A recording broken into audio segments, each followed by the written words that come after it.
Good evening. It's 5:30, Tuesday, October 27th, calling the regular meeting to order for the Fargo Board of Education. Welcome to everyone here. Is there a motion for approval of the agenda? Jim? I move adoption of the agenda with the addition of the HR addendum under item 5C that was provided at our workstation. Okay, is there a second? Second. There's been a motion and a second for approval of the agenda. All in favor signify by saying yes. Yes. Opposed? Motion passes.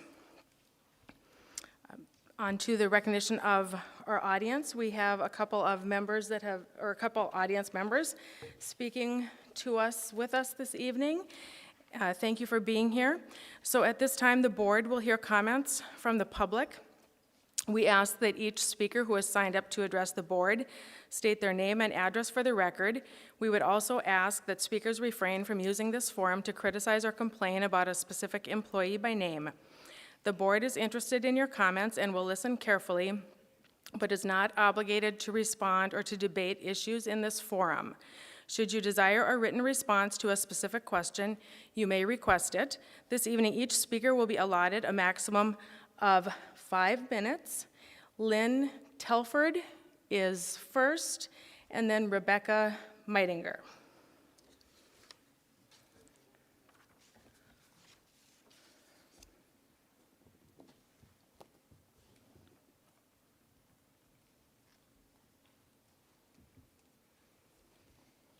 Hello, my name is Lynn Telford, and my address is 4349 46th Avenue South in Fargo.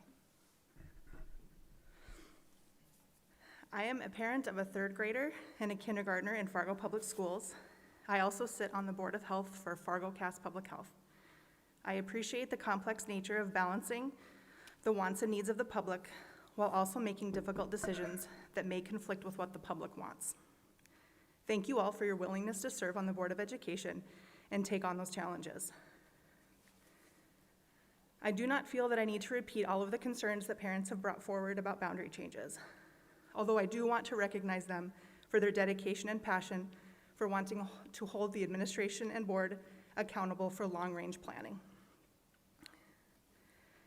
I do want to review some key points from the process of boundary changes, and especially for our newest board members and parents that might be new to the district. A task force was created in 2019 to assess boundaries that had 46 members, half of whom were staff and half of whom were parents, although some were both parents and staff. And in the end, and this goes back to June of 2019, only 28 members voted on scenarios. That's a 60% turnout for a final vote, which does seem pretty low. And I'm not sure of the breakdown of those who did do the final votes of that 28, how many were staff and how many were parents, although I think that knowing that information might tell a story as well.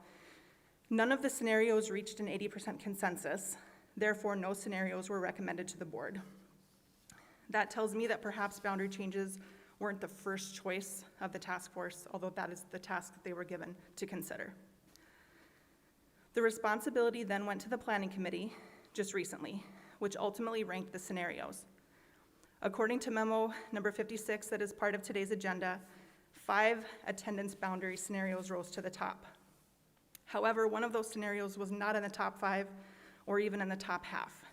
Plan A was ranked 9 out of 12 by the planning committee and was not the top scenario in its category.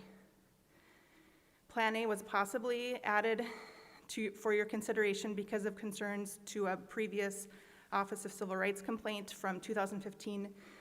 The investigation of that did show there was no substantiation to the complaint.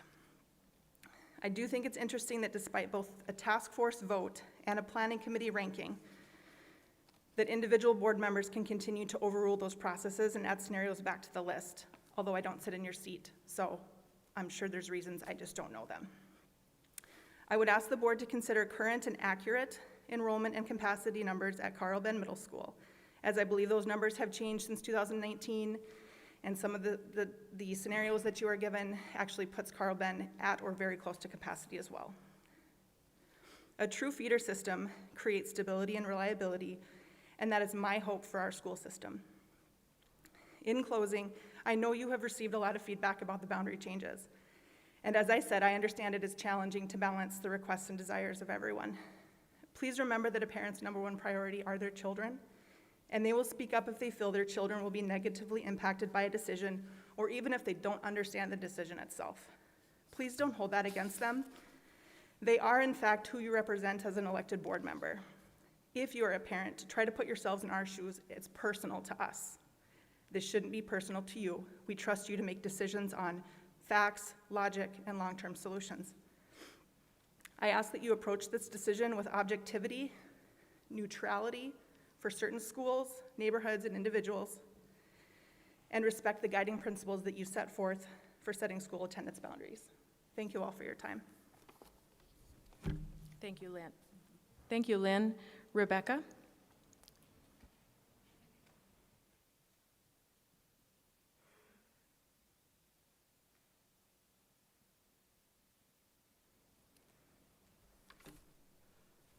Hello, school board. My name is Rebecca Meitinger. My address is 5037 Woodhaven Drive South. And my husband Paul and I have 4 kids in the Fargo schools. We have a 6th and 8th grader at Discovery and a 2nd and 4th grader at Kennedy Elementary School. I want to speak to the same issue that Lynn just spoke to you about. Lynn brought up the great point that what you have in front of you tonight includes Plan A or Option A in the considerations, and that was not one of the ones that had been ranked in the top 5. It was ranked number 12, and Lynn already mentioned that. One of the concerns we have with Plan A is that, or Option A, Scenario A, whatever you're calling them, is that it brings Carl Ben Eielson School to 831 students when capacity is 835.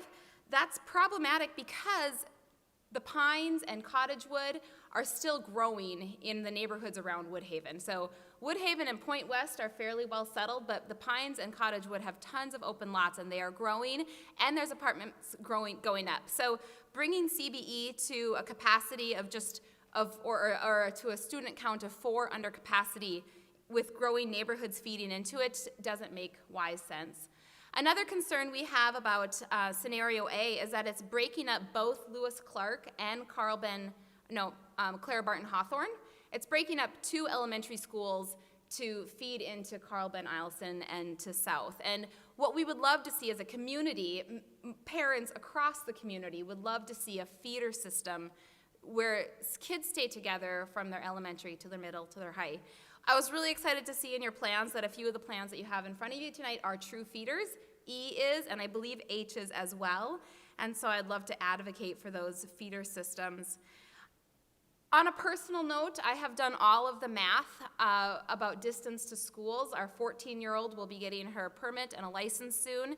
And she'll be going to high school next year when she has her license. But just measuring from our house to middle school, our house, where our house sits, we are closer to every single West Fargo middle and high school than we are to South High and Carl Ben Eielson. Every single one in West Fargo, including the new ones which are further west, we are closer to than all of the than to CBE and South.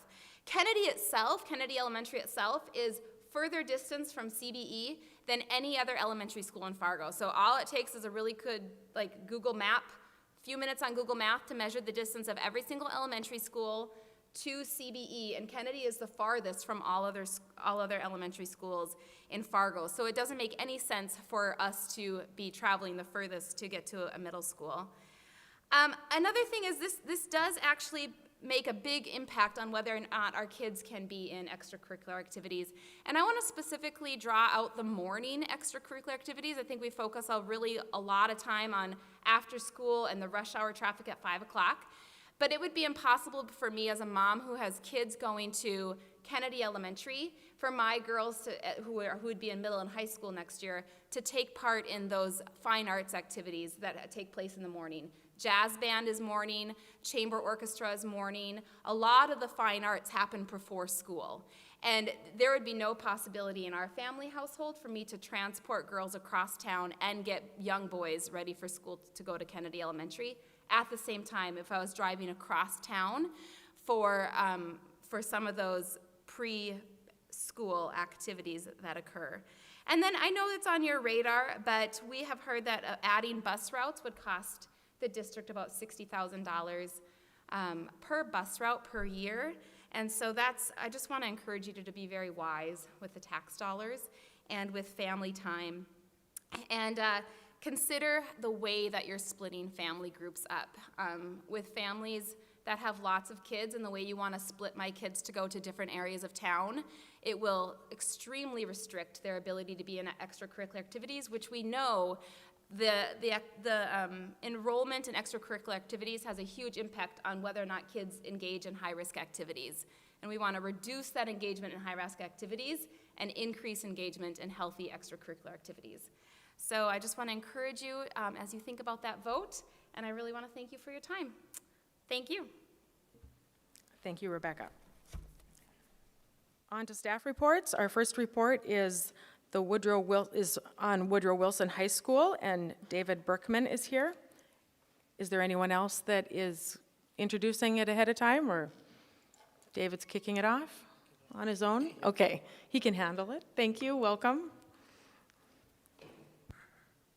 Thank you, Rebecca and School Board. It is good to be here tonight. I was telling my wife this morning, it feels a little bit peculiar. It's my last presentation of Woodrow Wilson High School to the school board, 9th year, and just thinking about the name change that is underway.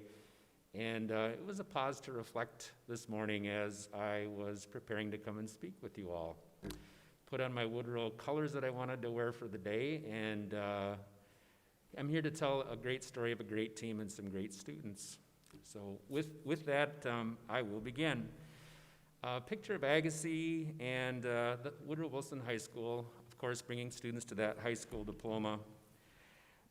Continuing on this, the second page or second slide, the name change that is coming to Woodrow, the Woodrow team and alumni do request significant input into the name change to reflect the who we are part. The turmoil caused by, say, UND moving from Fighting Sioux to the Fighting Hawks, in itself, changing your mascot, that's a big deal. UND didn't change that they're the University of North Dakota, they changed their mascot. Same thing for Washington Redskins, among other name changes that happen. And the policy that is in place, that is solid, developed from Stanford, tremendous amount of work that you all have put into it. Appreciate that. The team, though, just saying we're not changing a mascot here, and the part where there's input from that core team to that final name change, our team wants to be able to do more than input a name or two in the submission form. So I guess with a statement tonight of you're going to see who we are in the remaining slides that Jim Keel and I will present. And as you move forward with your name change, running through the policy, we are here to say that we want to be involved in that final decision because of its renaming who we are. So enough on that. Continuing forward, next slide. There is no cookie cutter Woodrow Wilson High School student. We have all students. From those struggling to those being highly successful and everything in between. So why do students come to Woodrow? For all kinds of reasons. We are a choice school. The picture that you're seeing is community leaf raking. We are heavily involved in the neighborhood around Agassiz, building relationships with our neighbors, helping our kids find purpose, making a difference in their world, finding meaning, finding value. Those 21st century skills of working alongside classmates you might not know very well to make some good happen.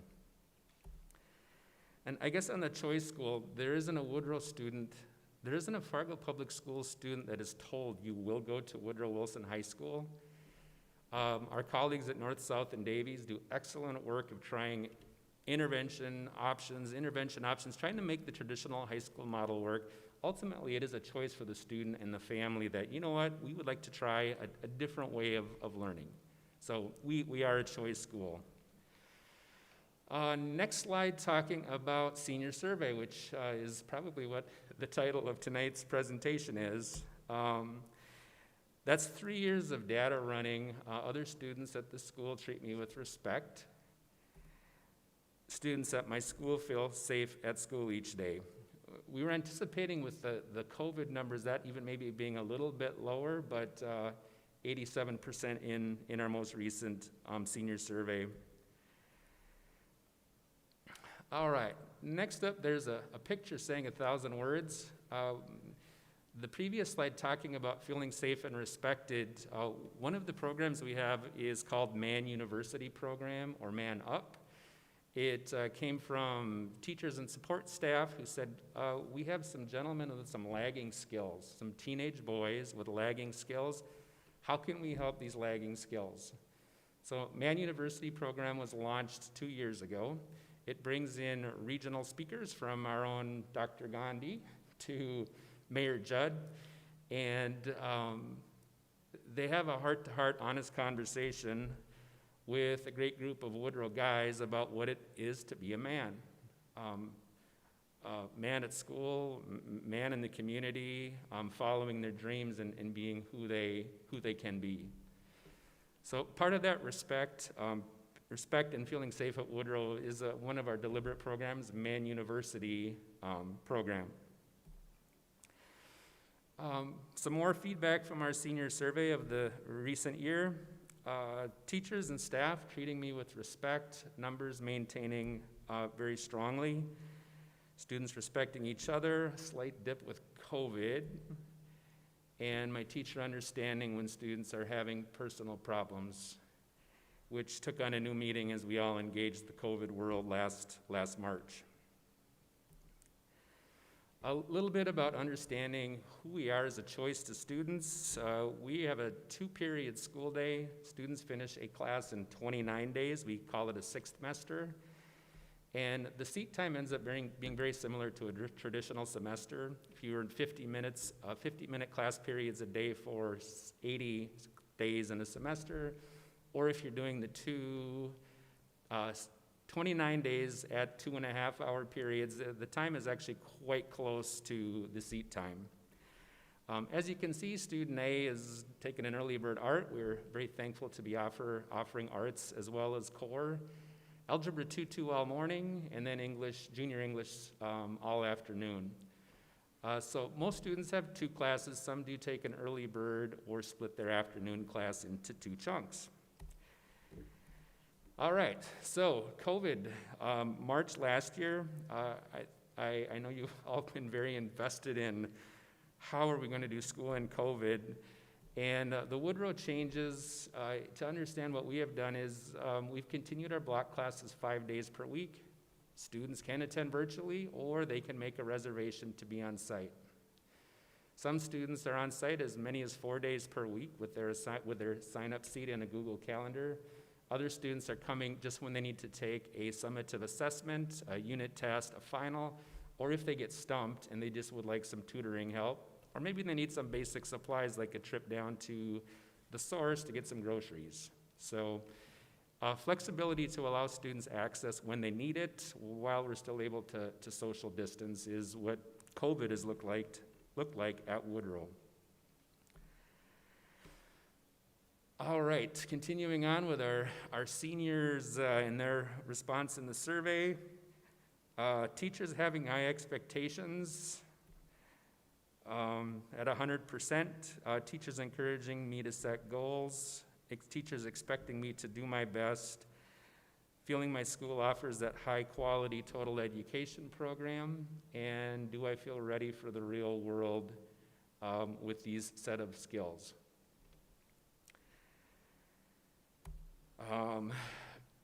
Graduate profile, from your school board perspective and as well as our superintendent's office perspective, who are we serving? Are we serving North, South, and Davie students? Are we serving the students who are moving in from out of the community? So this slide from last year, we had 46 graduates, and you can see that Davies and South and North, very similar to the number of students that we that chose to come to us. And then we had 5 students that spent less than a year at Davies North or South. Shorter version of that is about 89% of Woodrow's class last year spent a year or longer at Davies, north or south. So serving primarily our, I guess, in the community longer term students. At this, I take a pause right here for questions, or I could wrap up my part. What would you prefer? Does anyone have questions right now?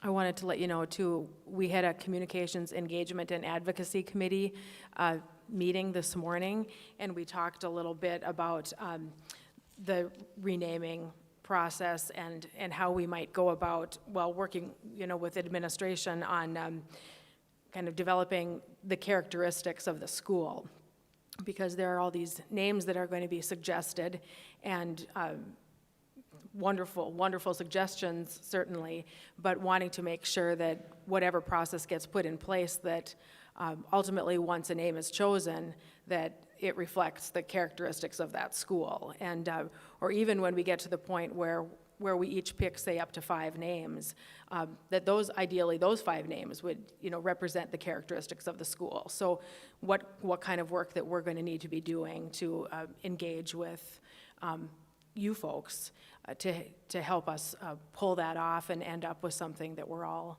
really proud of. So thank you for mentioning that to us, and we'll continue to be engaged with you. Anyone else have anything? Tracy? I'll just make a comment. It's not really a question. Thank you for this report.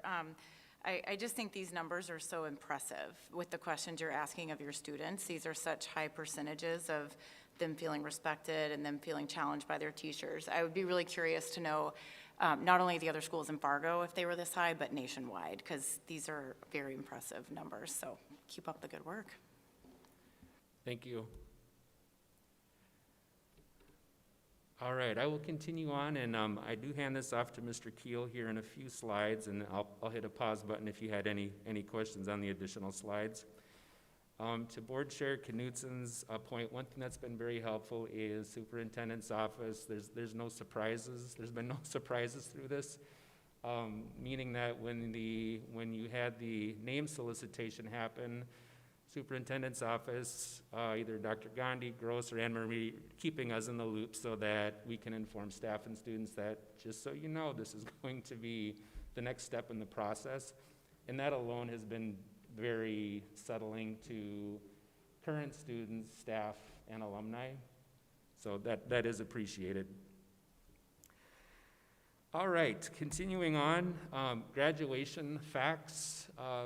Since we're a self-paced school, a student is done when they finish their last class, and this is good timing because we had our first graduate on Wednesday. No school on Friday. Our first graduate on Wednesday finished up his last English class, and we have our first high school graduate of the year. The pictures you're seeing here are from pre-COVID, when we had a lot more students in the building, and you're seeing genuine smiles from students who, this is my last day of school, and it might be February 3rd or December 5th, but it is my last day. As far as what do Woodrow graduates look like in terms of ethnicity, and this is not the whole student body at Woodrow, we are more diverse than this, but as far as our current graduating group, you can see the makeup through the years.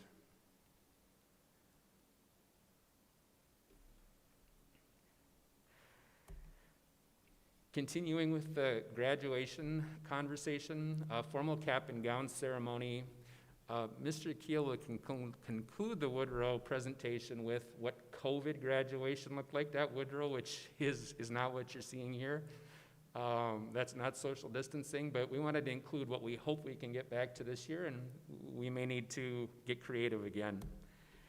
So traditional Woodrow graduation pictures.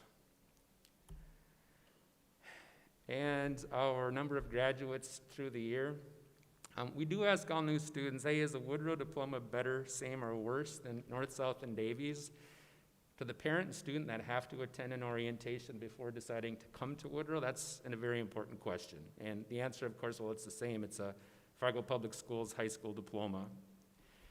What do our graduates do? In bottom, you can see, and then the next page or slide breaks down the numbers for recent graduating classes in terms of four-year school, 2-year school, et cetera.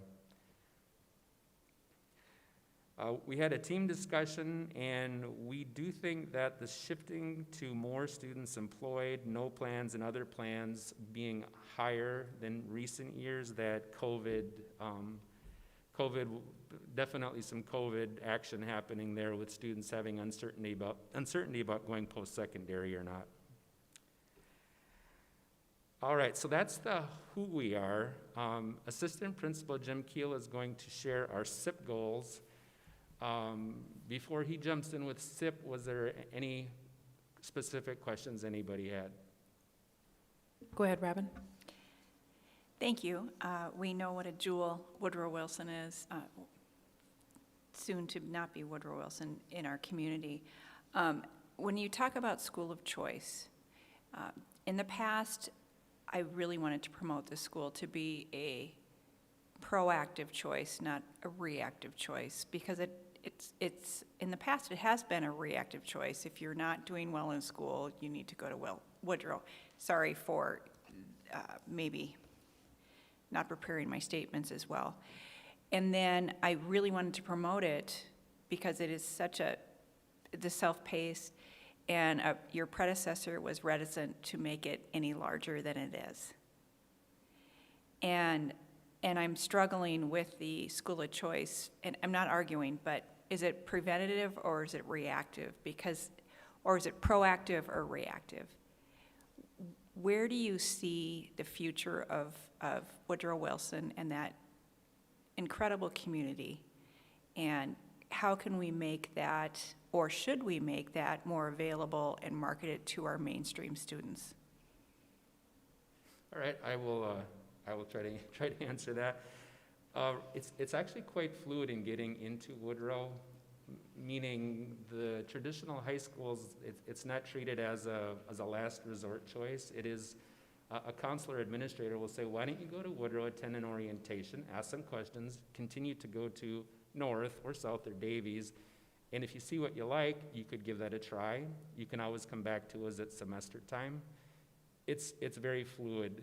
There's weekly conversations with our counselor, assistant principal, or me in another school.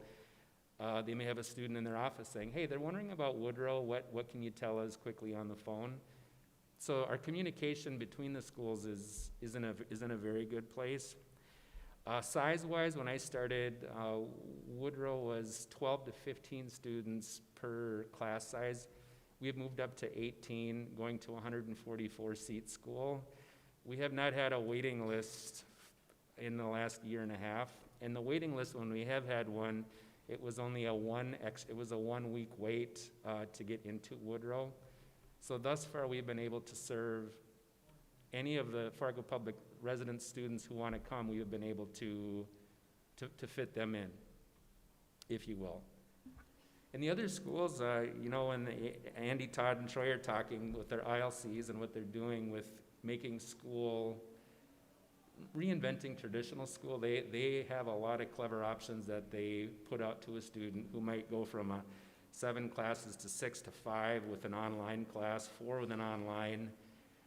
They try to meet the student where they're at. That's helpful, thank you, and thank you for all you do. All right, Tracy and then Rupak. I just have a question. I don't know if you know this, but what percentage of your students are on an IEP or 504 compared to some of our other high schools in town? We're very typical. We're going to be between 10% and 18%. Typically, that average of around the 13 or 14% is where we settle. We do have a lot of former ED students who have decided, I don't want to be served in special education anymore. I'd like to try it without special education services. Their IEP team convenes, and the student who's 18 or older or the family are like, we would like to revoke consent at this time, and we understand that we maybe we can return to special education if we need to. So I would say that population right there, we probably have more students who were former special education who are going without the IEP. Rupak? I'm going to capitalize on something that Robin talked a little bit about, and I think at our previous board work session, we've also talked about staff reports becoming community education, and I think one of the pieces that we can promote as an educational piece is the term and concept of an alternative school. I think there's always been a stereotype that an alternative school is if a comprehensive school doesn't work first, and that's not the case. The designation of an alternative school is based off the fact that Woodrow Wilson is able to provide an alternative learning model for our students through self-paced instruction. And I think, Robin, you talked about how do you expand that opportunity or promote that more as well. There's two things I would say to that. One is that Dr. Gross and I think all of our secondary principals, we've talked about replicating the experiences that Woodrow Wilson have down the road in Fargo Public Schools. Can we provide that opportunity to maybe 8th graders or looking at middle school students where this might be a better learning environment for them because that's the right choice, and that's a conversation we have. But I would also pose this challenge to board members because as you all know, part of our long-range facilities plan this year is going to ask for a decommission plan of Agassiz, and part of that is where does Woodrow Wilson as a physical building move in the future?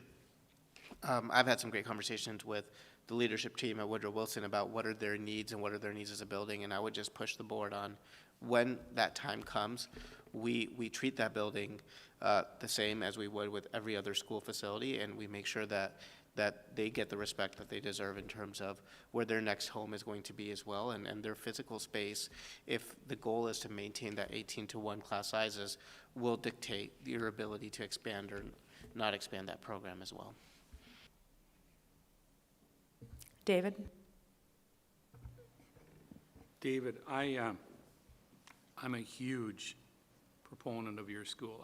I don't personally think that there's a learning environment in Fargo that does any better job of reaching the kids at the level they need to be reached than you do. I started in this metro area as a teacher over at Community High in West Fargo, and the whole concept makes so much sense.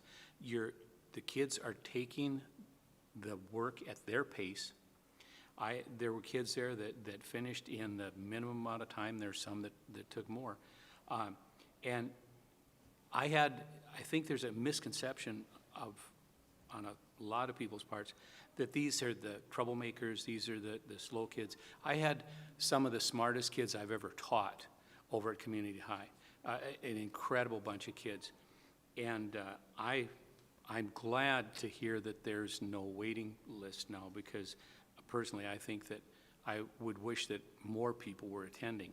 I do have one question, and I know there's no such thing as a typical student, but on the average, would you say that your students receive their diploma earlier or later than a student who may be graduating from Davies or North or South?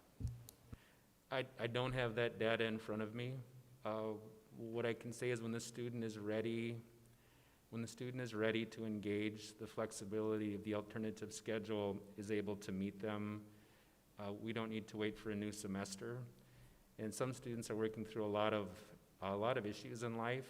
Some Woodrow students, definitely not all, but some working through a lot of life issues. And as soon as they're ready, and if it's mental health or it's where they're living or it's family dynamics or it's a job, whenever they're ready to get back into the schooling routine, we are ready to pick them up where they are at. We would have several students coming in that are credit deficient because their at least the current semester they're in, something is happening with this in life for some of them, and they're losing some credits as a result of it. So don't have the specific data you're looking for, meaning are students graduating on time, slightly ahead of time, slightly behind time? And then if you just hear me say that, the typical student coming in on average would have some credit deficiency because it's their life journey where they're at.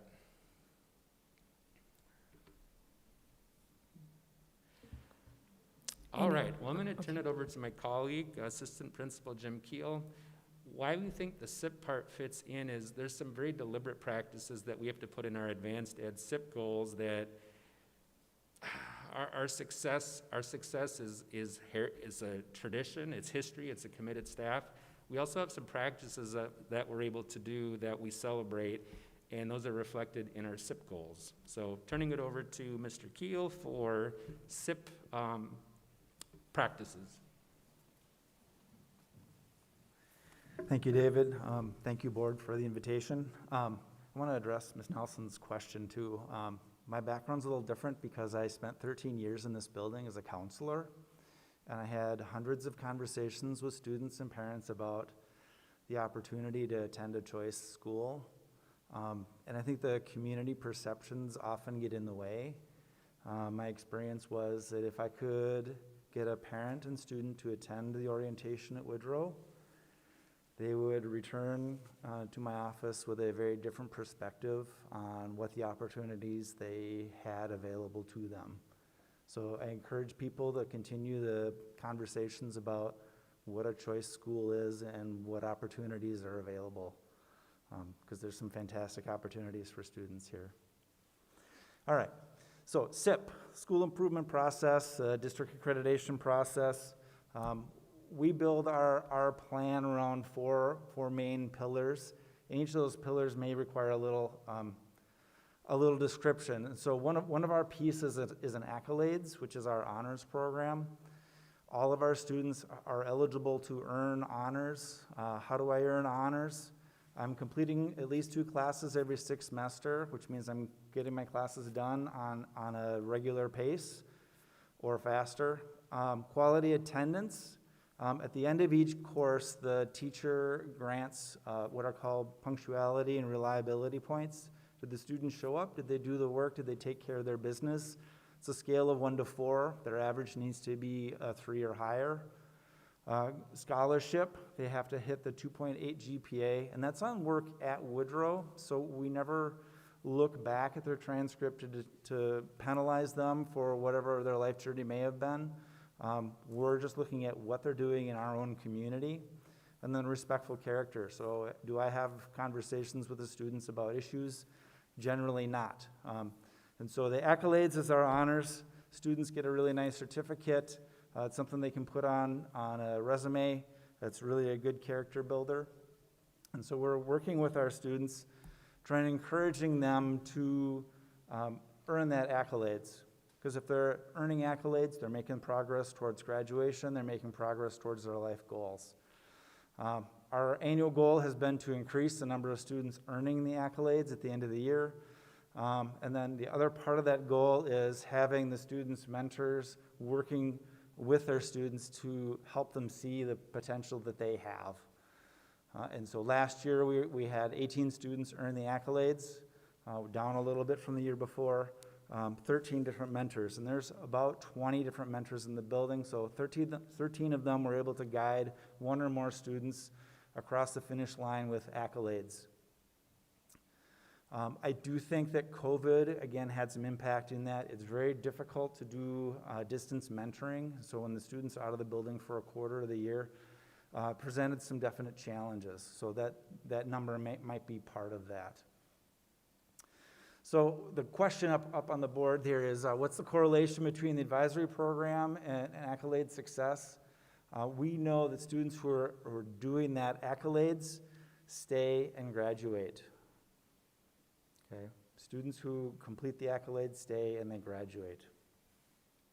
So that's our first goal. Second goal centers around our advisory program.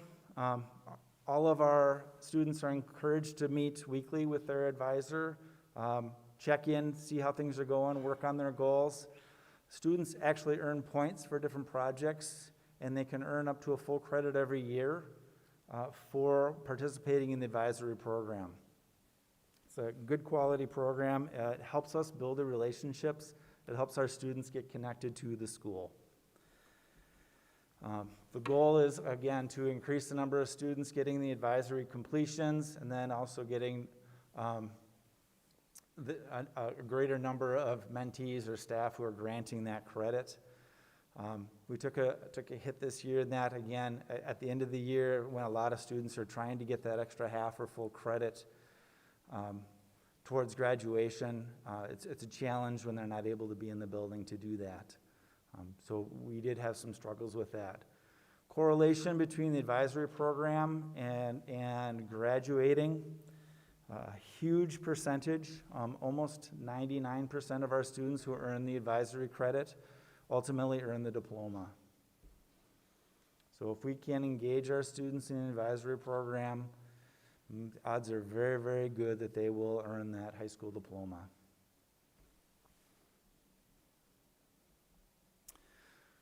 Goal number 3, Algebra 2, successful completions and engagements. There's a lot of data out there that indicates students who engage and complete Algebra 2 are more ready, demonstrating readiness to be successful in a post-secondary program, whether that's 2 or a 4-year college.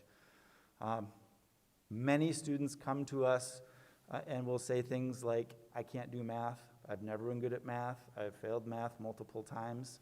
And so we're trying to help them build, again, that image that they can do it. Maybe they needed some help, maybe they missed some pieces, critical pieces along the way. I have a student in Algebra 1 right now, and it's often tutoring her, helping her through, because some of those concepts aren't just natural to us. And so we encourage our students to work with their advisor, engage in the Algebra 2. It does require a lot of effort on the student's part because many of our students don't need the Algebra 2 for graduation. And so we are trying to increase the number of students engaging in that process. And we did have 3 students complete both semesters of Algebra 2 last year. Okay, volunteering. We spend quite a bit of time working with our students to help them understand that they have a purpose and they can have a purpose. One of the great things about the building that we are in, the Agassiz building, is that we have lots of programs in the building, and we can engage our Woodrow students with those programs. So whether it's going downstairs to the early childhood group, doing some reading with them, working with our adult English learners, having conversations. We call it tea time. The Woodrow student gets to work on their conversational skills, as does the English learner. Different angles on the conversational skills, but again, building those community skills, their attachment, the connection to the school and the community. The picture up here is Sidewalk Shock with the early childhood students. Lots of fun on a nice sunny day in the spring, for sure. However, COVID presents some challenges with the volunteering, the collaboration. So we're working through some of those challenges. With regards to the SIP goal, one of the senior survey questions asks about how many hours that they have done in terms of volunteer or community service. We had 4 seniors report more than 25 hours. Again, that's a college career readiness indicator. If they're doing more than 25 hours, they qualify in one of the categories for the college career readiness. On the right side, there's lots of examples of different activities that are available. We had a lot of activities up until COVID, and then they all stopped. And it's been challenging to do activities this year as well. And we're trying to be safe. Community is really important to Woodrow. The pictures here give you an idea of what a typical year would look like.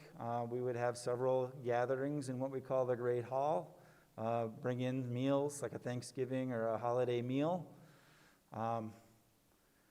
Everyone gets to have a free meal and have some social time, work on their social skills, and be a part of a great family. We're running into some challenges with that one as well.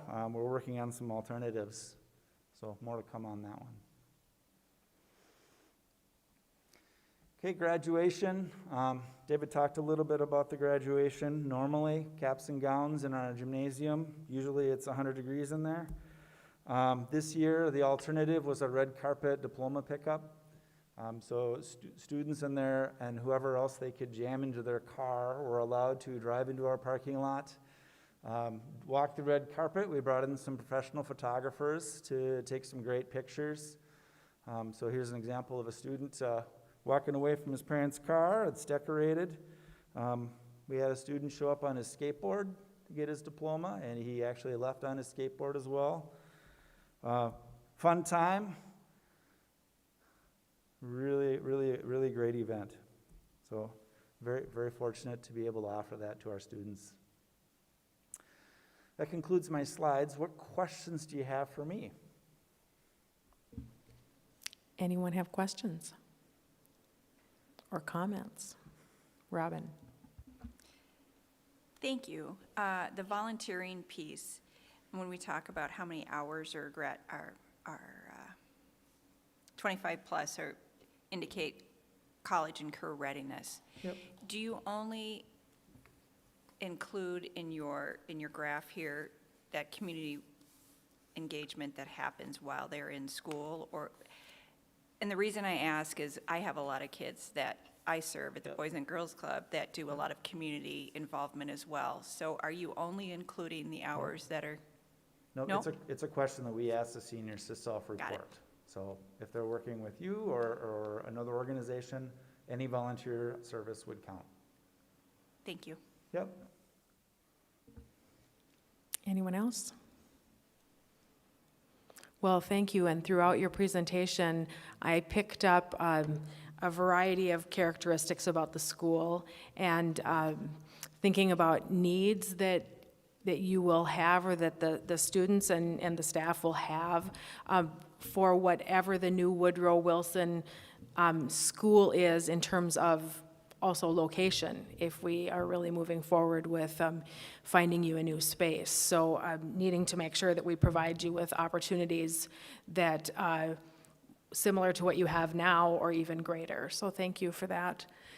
Again, anyone else? All right, have a great evening. Thanks for being here. Thank you. All right. Then item C is another opportunity for us to highlight some results like we've done in the first two reports. Monitoring academic performance, ACT data. Dr. Gross and Rupak, you have your hand up. Yeah, we're actually on item B. It's a little bit confusing because separate staff report on our EL program, but our EL program is headed by David Berkman. That falls in his portfolio, so Yeah, it is a thank you. separate report, but we figured we'd give him the convenience of doing it twice in one day. Yeah, welcome back to the podium. I did not mean to sell you cut you out of this. No, feel free, I'm sorry. One point of clarification on the Algebra 2 from the SIP goals. Please don't leave here tonight thinking that of 46 graduates, we had 3 students finish Algebra 2. Those are students who came to Woodrow, had never tackled Algebra 2 before, and we tried to convince them, even though they didn't need it, come on, this is college ready, give it a try. So Woodrow, 46 graduating seniors, we're probably going to be having 30-some that have tackled an Algebra 2. So just, if I was a Woodrow student, I'd be like, hey, there's way more of us that finish Algebra 2 than 3 of us, so. All right, well, very good. Thank you, school board, again, for the opportunity to now share the EL Journey EL story. I am the K-12 EL program administrator. I have the privilege of working with a great admin assistant, R.T. Heath, and Jennifer Free on the adult side. Just a ton of collaboration, pre-K, K-12, and up to adult as well. First slide that you see, WIDA is a consortium we belong to. DPI would be monitoring Title III, a federal Title III program to serve English learners, immigrant children, and youth. The administration team that you see, there's a lot of people that pitch in to help this program work as well as it does. Later you'll see a slide with the teachers, the EL teachers as well. When you see the size of the program, I think it's easy to see why the comprehensive team is needed. Should have put Stephen DeRoe's name in as well. He's built some really good items for us in the hub, would be another name that I would add. Looking at currently this year, 84 languages of our, this was pulled from Power School, and we had 12,350 students that either were currently attending or had attended this year. And you were seeing 84 languages. It is worth the Google sometime just to sit down and to determine where is Wolof spoken, the W-O-L-O-F. One of our families speaks that particular language. So you begin to appreciate globally how, from around the entire globe we are having families come to Fargo. In a pie chart, you can see it helps to depict our more common languages, the Nepali, Somali, Spanish, Creole, Pidgin, Arabic.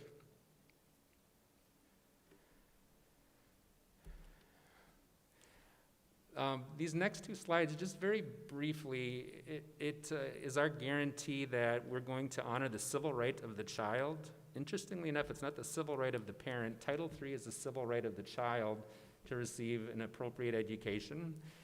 And the federal Title III process, starting with the home language survey and the flow chart of, okay, well, if a parent checks a language on the home language survey, how does the flow work?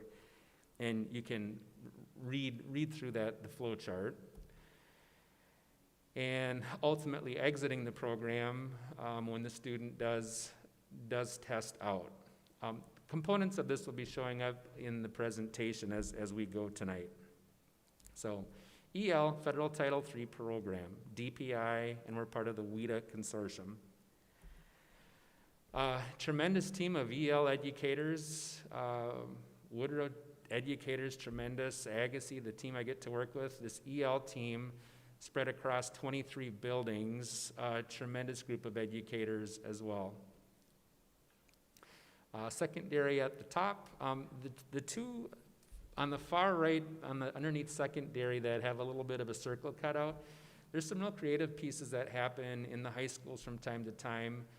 Brock Stenberg in the yellow shirt isn't EL, but teaches geometry to EL students. Their language is advanced quite a bit because they're taking geometry. And Davies creates a special section for EL geometry so that he can focus on the language. And then Jasmine Reinke takes English 4, and she teaches the rest of her classes, our regular English classes. She's also EL certified. So at South and Davies, in particular, they get quite creative with how to best use the human resource to meet the students' needs. And again, tremendous EL team.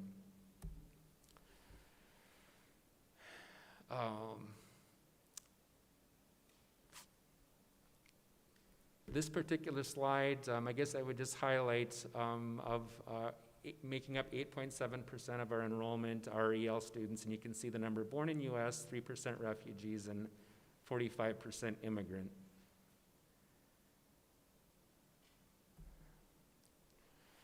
Numbers by building, you don't see a 0 for any given building, so when you leave tonight, we have 23 buildings, and we have 23 buildings that have EL students that are served. 100% of Fargo Public Schools have EL students.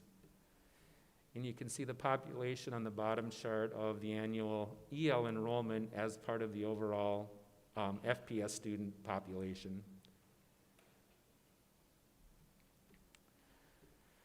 LSS, Lutheran Social Services, would be the route where new Americans are placed in Fargo as their placement. And given COVID and world politics, the year 2020 and 2021, they're saying maybe 50 to 100 new families coming in. So you can see historically how many new arrivals we have had and where that number is headed. Are those students or families, Dave? Those would be the total number of individuals. So if it was a family of 5, it would have a count of 5. Jennifer Free and I and some district staff, we attend LSS's quarterly meeting. We try to keep a nice pulse on what we can expect coming in. They've been a good partner to work with. EL Direct Services, in terms of units that a student would get depending upon their English language proficiency. Lower the proficiency, the more service the student needs. As they become more proficient, the less number of EL units they would receive. The goal of each EL teacher is to exit a student, which means to have them exit being the EL program is the goal. We want you language proficient, thriving in the mainstream.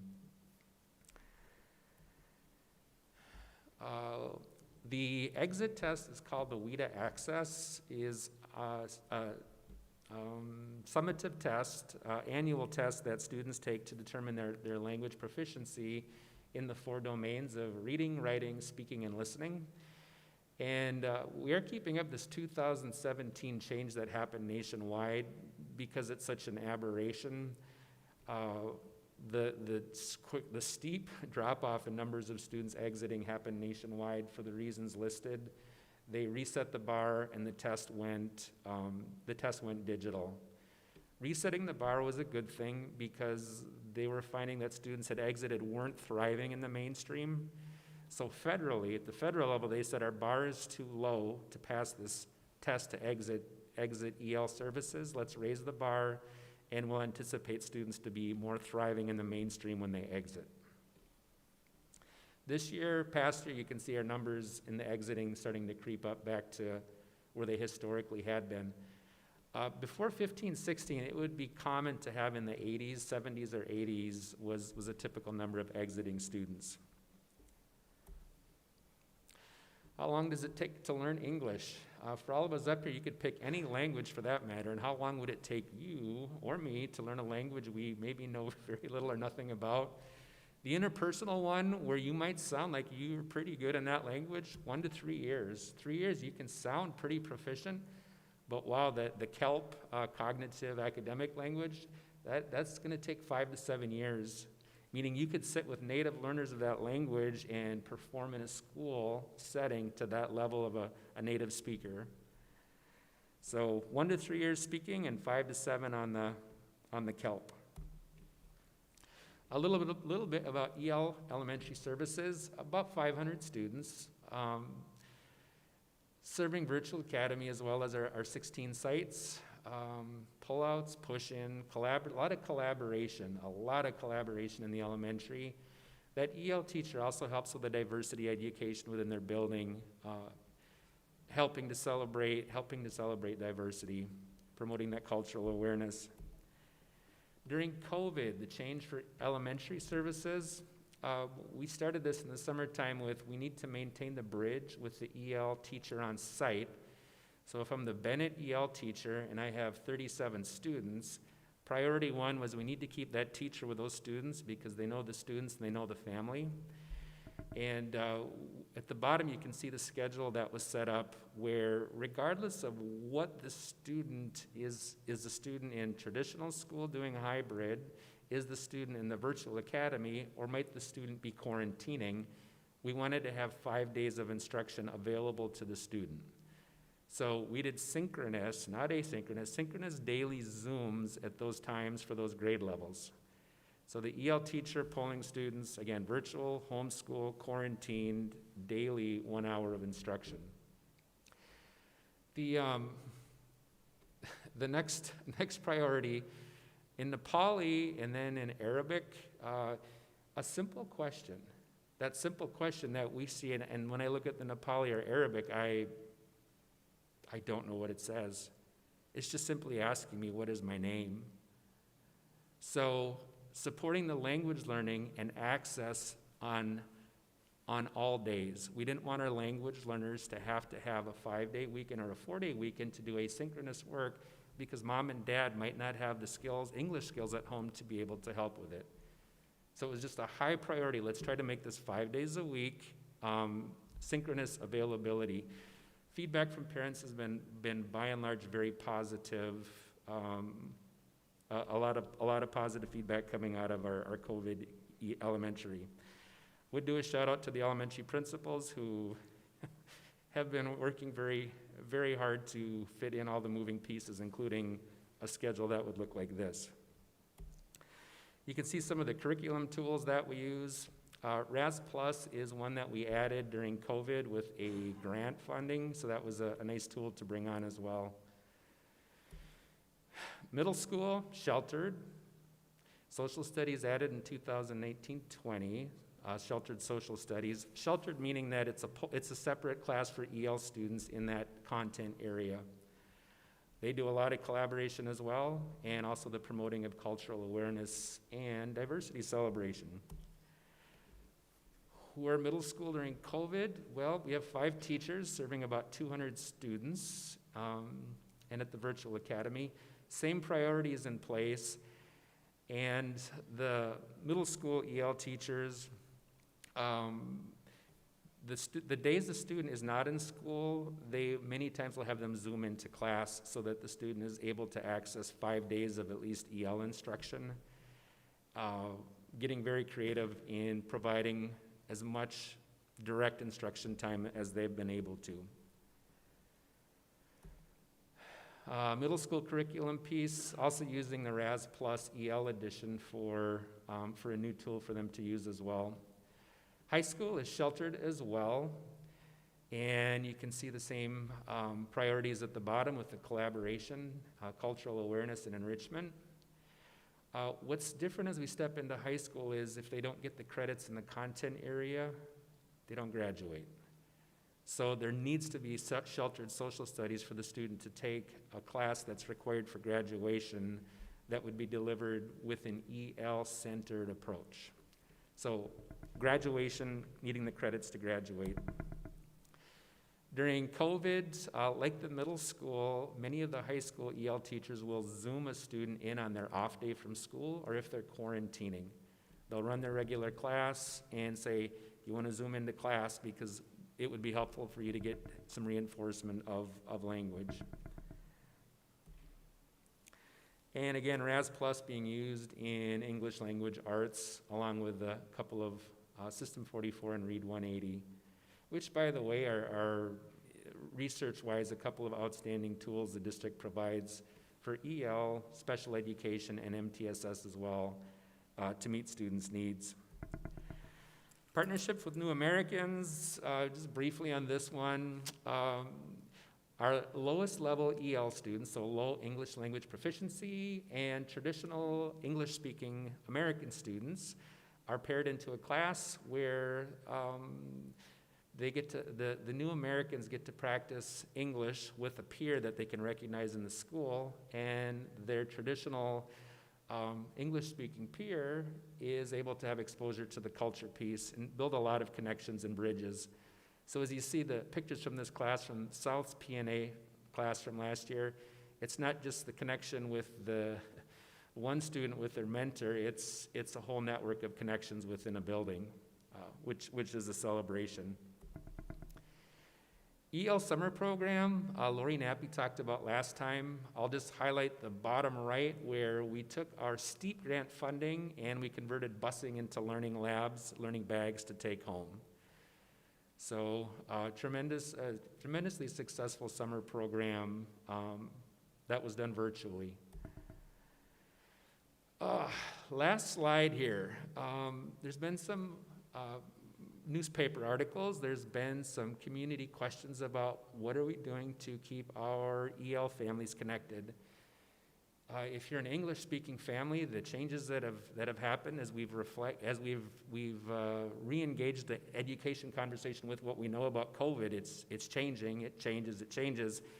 If you're not speaking English and you get a 4-page document saying, here are your options, what do you do with that? Well, what we've done with that is we're condensing it down to about a half a page.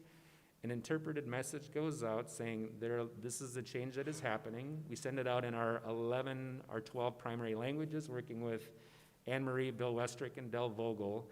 And then we attach the short half-page condensed version in English.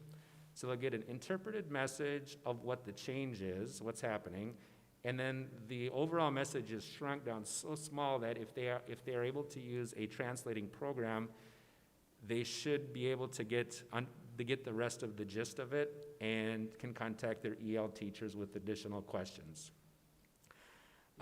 So that has been one of our big, fast growth areas that we have worked on. We have a goal with Anne Marie that we're 24 hours. If she has a message going out, we will send it out interpreted with the condensed version within 24 hours.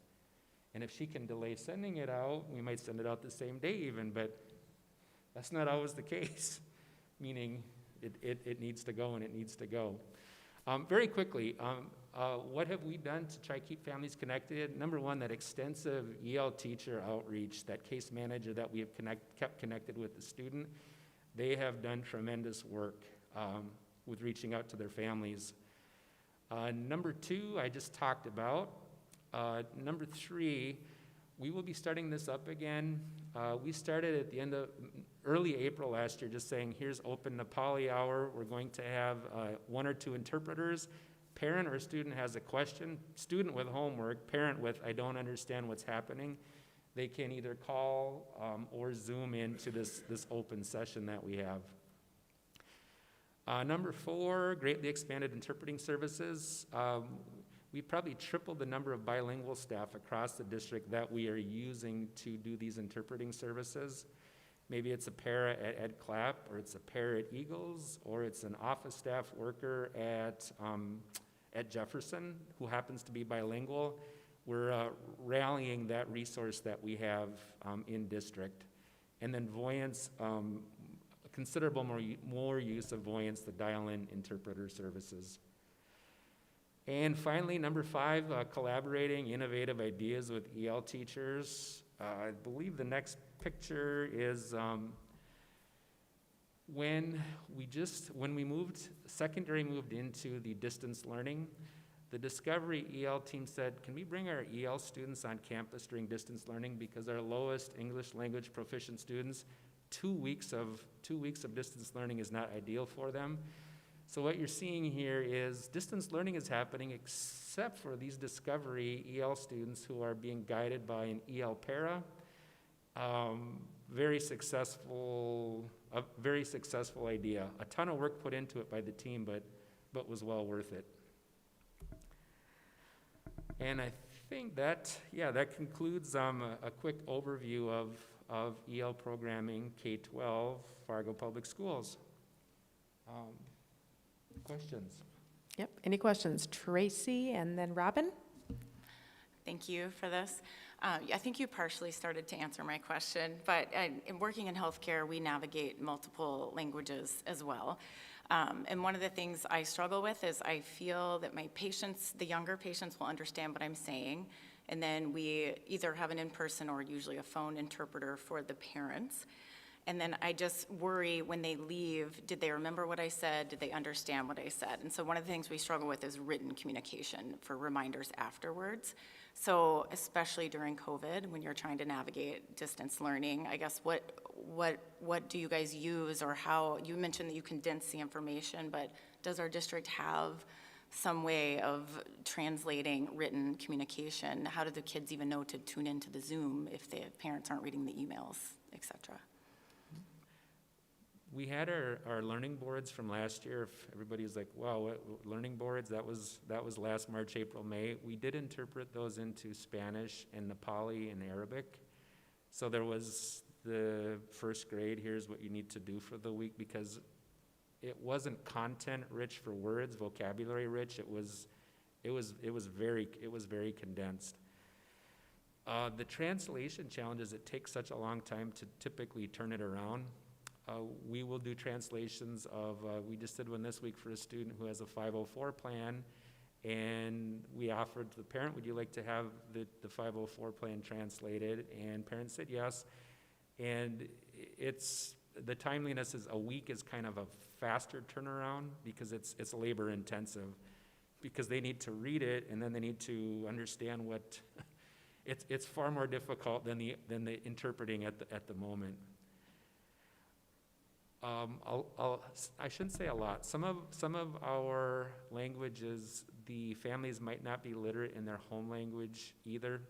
So besides it taking extra time to a week or longer to make the translating happen, the parent or the family might not read their native language as well. We're working on a large project now with Title IX, which was totally reworked by federal change, Tamara Uzelman in Superintendent's office, and we're translating the essential parts of the whole Title IX as well as anti-harassment, anti-discrimination. But it's going to take a couple of weeks to complete the process. And that's one language, and we're going to be putting it into probably our 12 primary languages. No quick, easy answer on that one with the translating. Okay. Rupak, you have something to add? Or, David, can you expand on Voyance and how we use Voyance as a district as well? Yes, Voyance right now, if we did want to have an interpreter join this conversation as if they were on stage, within about 2 minutes or 2.5 minutes, one of, I think there are about 400 languages, we would have somebody interpreting on the phone in a three-way conversation.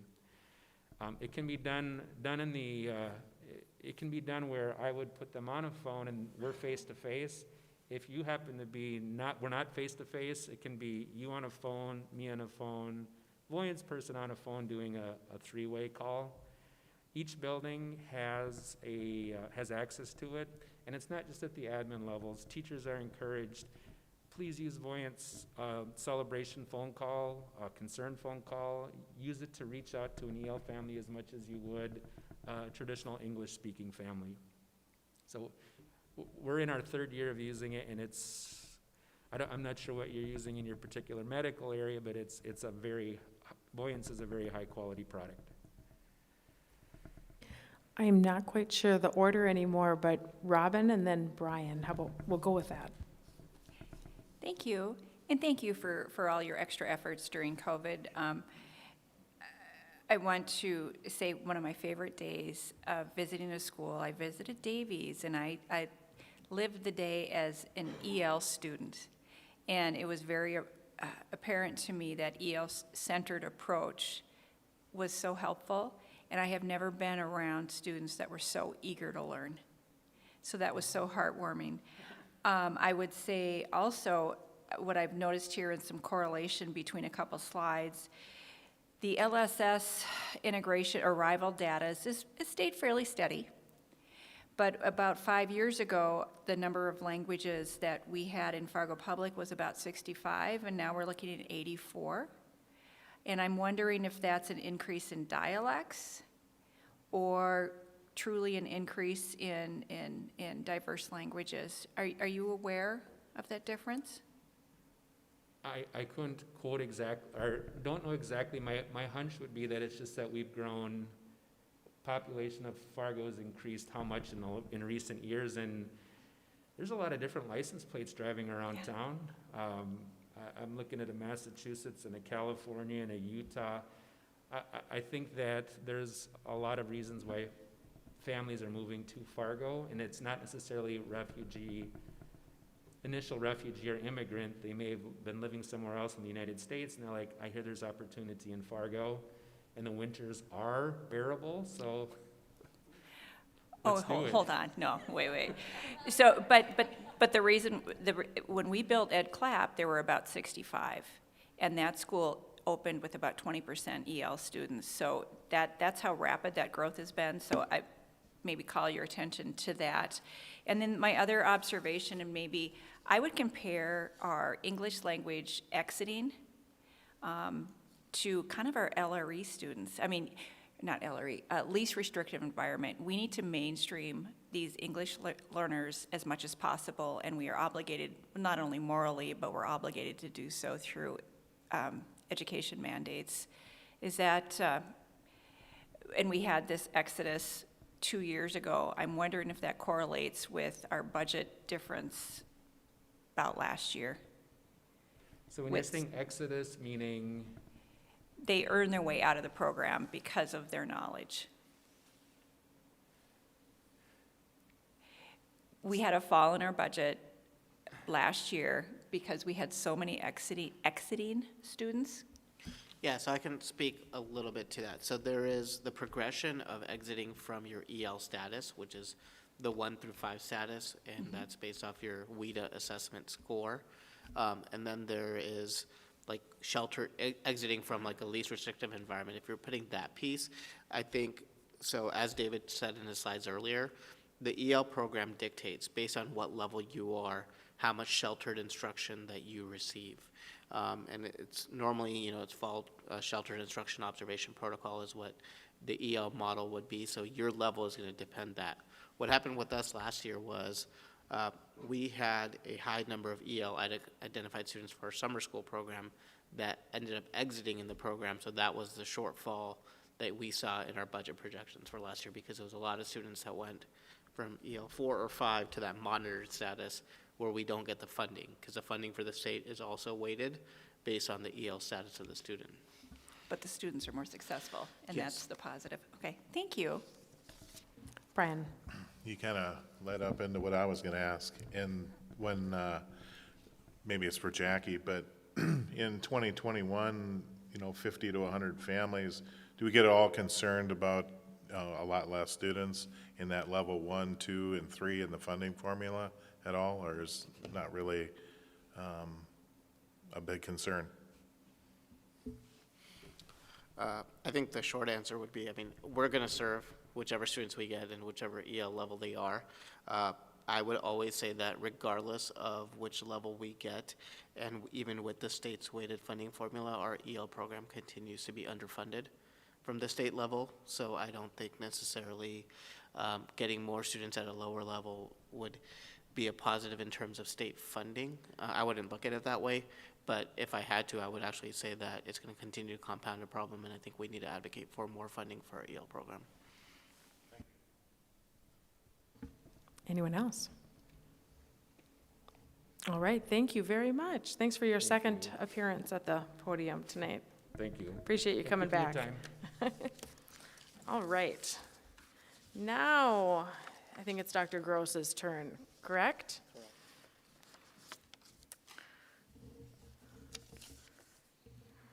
For our ACT data discussion.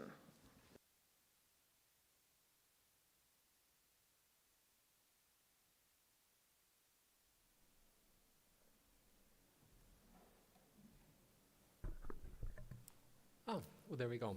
So thank you very much. Tonight, what I'd like to do is just share a little bit of information around one of our strategic initiatives, which is student achievement and growth. And in particular, in our strategic plan, this initiative says, as a result of the Fargo Public Schools efforts, our students will meet or exceed individual learning goals towards the achievement of district standards and benchmarks for academic proficiency in all content areas. In our strategic plan, then we go one level deeper, in which we look at one of our goals, which is assessment. And in the strategic plan, it says that assessments provide students, educators, and parents and the public with a range of information about standards-based student achievement. And in that statement that's on the screen, it continues with that not only are we looking at summative assessments, which I'm going to share with you tonight, some results, end of the course type assessments, we also then look at formative assessments, the information that teachers are gathering on a day-to-day basis, really to help drive instruction and help them with those next steps in their classroom. That's part of that goal. And then finally, our strategic plan looks at some of the indicators of success. And tonight, what I want to share with you is our grade 11 students meeting the American College Testing, or ACT benchmark scores, in the assessment that all of our 11th grade students across our district take, and in fact, all of the 11th grade students across the state of North Dakota take as part of what is required of our students, both in Fargo and across the state. Why are we looking at the benchmark score that's in our strategic plan? Well, the benchmark score on the ACT subject area tests really help make a prediction on how students may do once they reach college. So what we're looking at is a score in which that would say a student has a 50% chance or better of attaining a B in a college course, or a 75% chance of attaining a C in a college course that they may take once they graduate from our school system. Again, we are talking, the data I'm going to share with you tonight would be from our 11th grade students, which means our students have one more year with us to take additional coursework, and many times some of our students will take this assessment a second or a third time, because not only is it good for us for some of those summative pieces to help us drive what we do as a system, but it also is used as a student is trying to enter a college or actually qualify for scholarship. So the benchmark scores, there are different scores for each of the different subtests. And on the screen in front of you, what you'll see is that benchmark score in the area of English, math, reading, and science. And then on the far left, it shows which course that prediction is made. So English composition, college algebra, social studies, or biology course.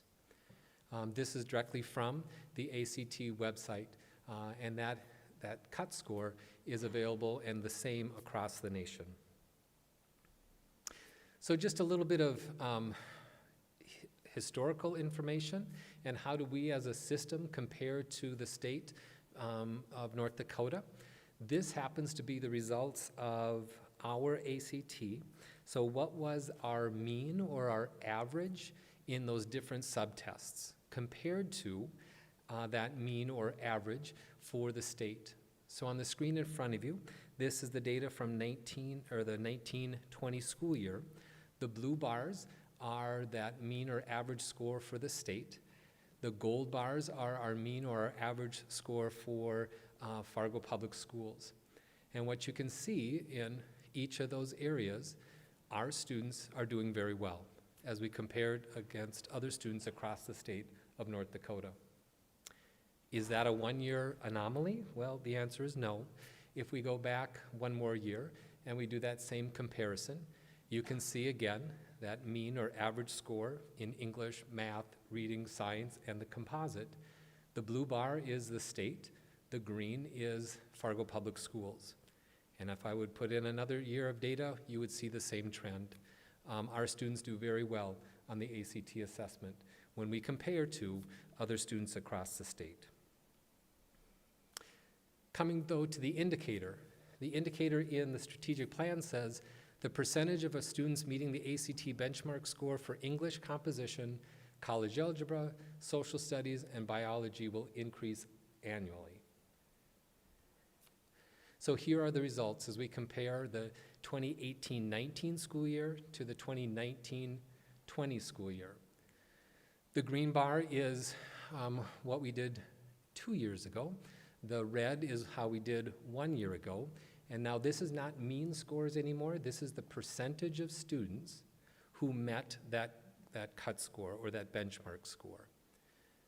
I will state one more time that this is a required assessment for all 11th grade students. And many students will take additional courses in English, math, reading, and science during their senior year, and then take this test probably once or twice again. But this is a snapshot of how our students have performed at assessment during that grade 11 year. So if we were going to look at how we did against this indicator, we would say that we met that in 3 of those 4 subtests. Additional results in our strategic plan, it says the FPS mean ACT benchmark score for English, college algebra, social studies, biology will remain stable or increase annually. So now we're going to go back to those cut scores and what was that mean for the district. The gold bars here would be from the 18-19 school year. The green would be from the 19-20 school year.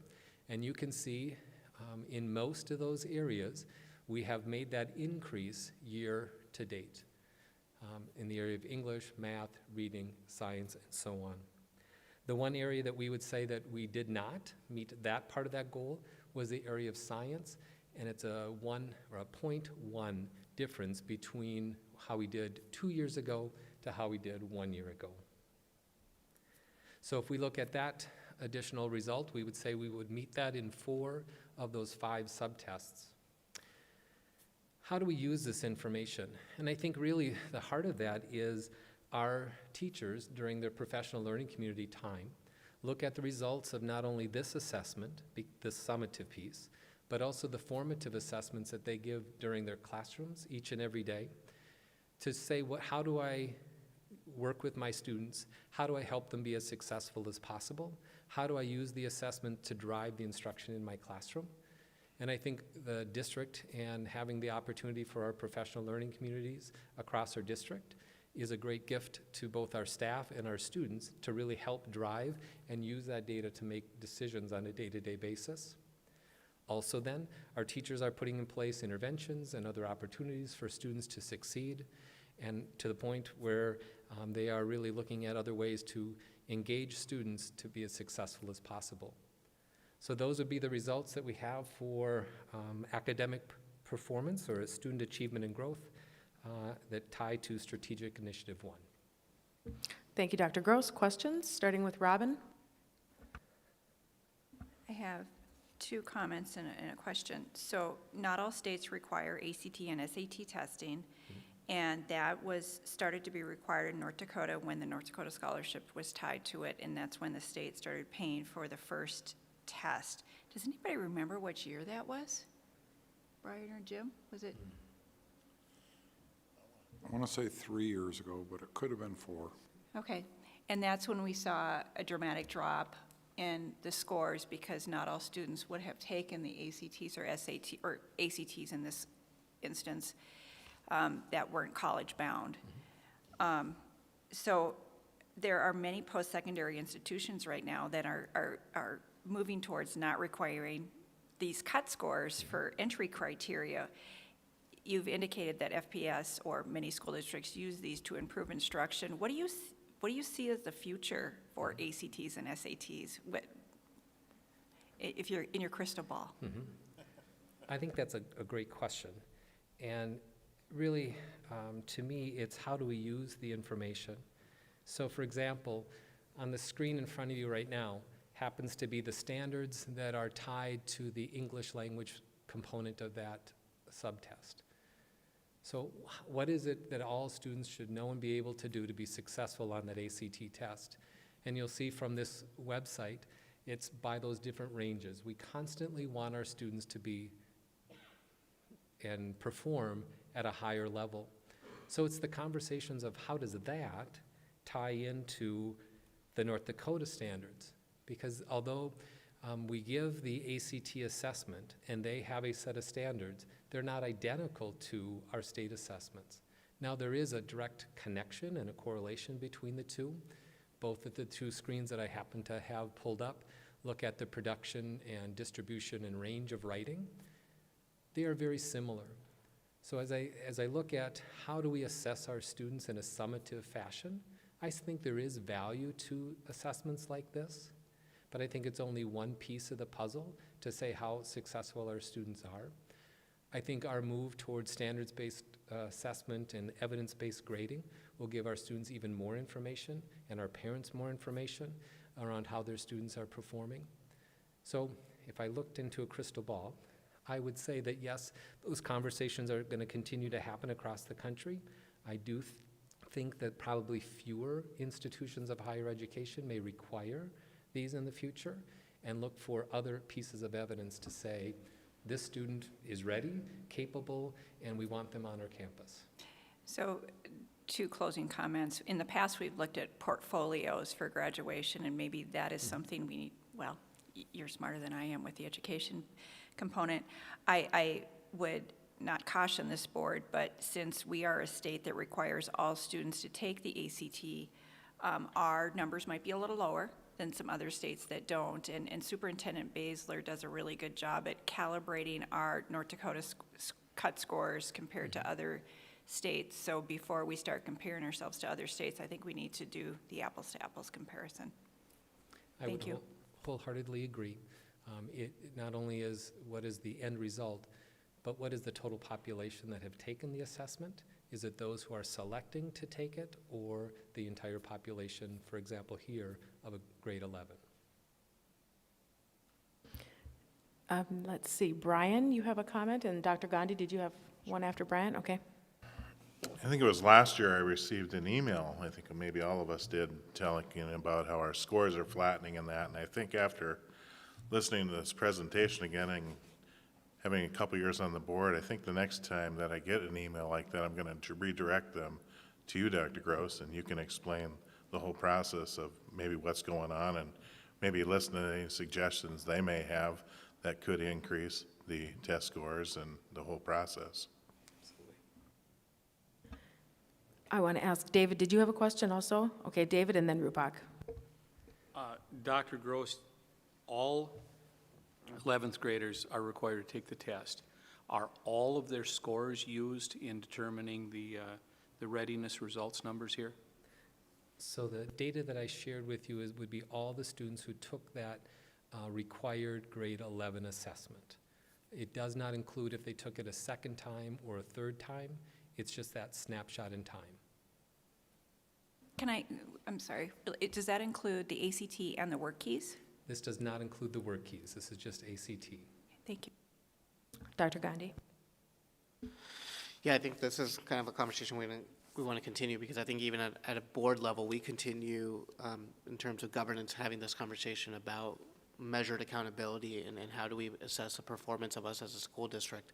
And I think the data that you see in front of you tonight speaks to the quality of education that our students are receiving in Fargo Public Schools and our staff are.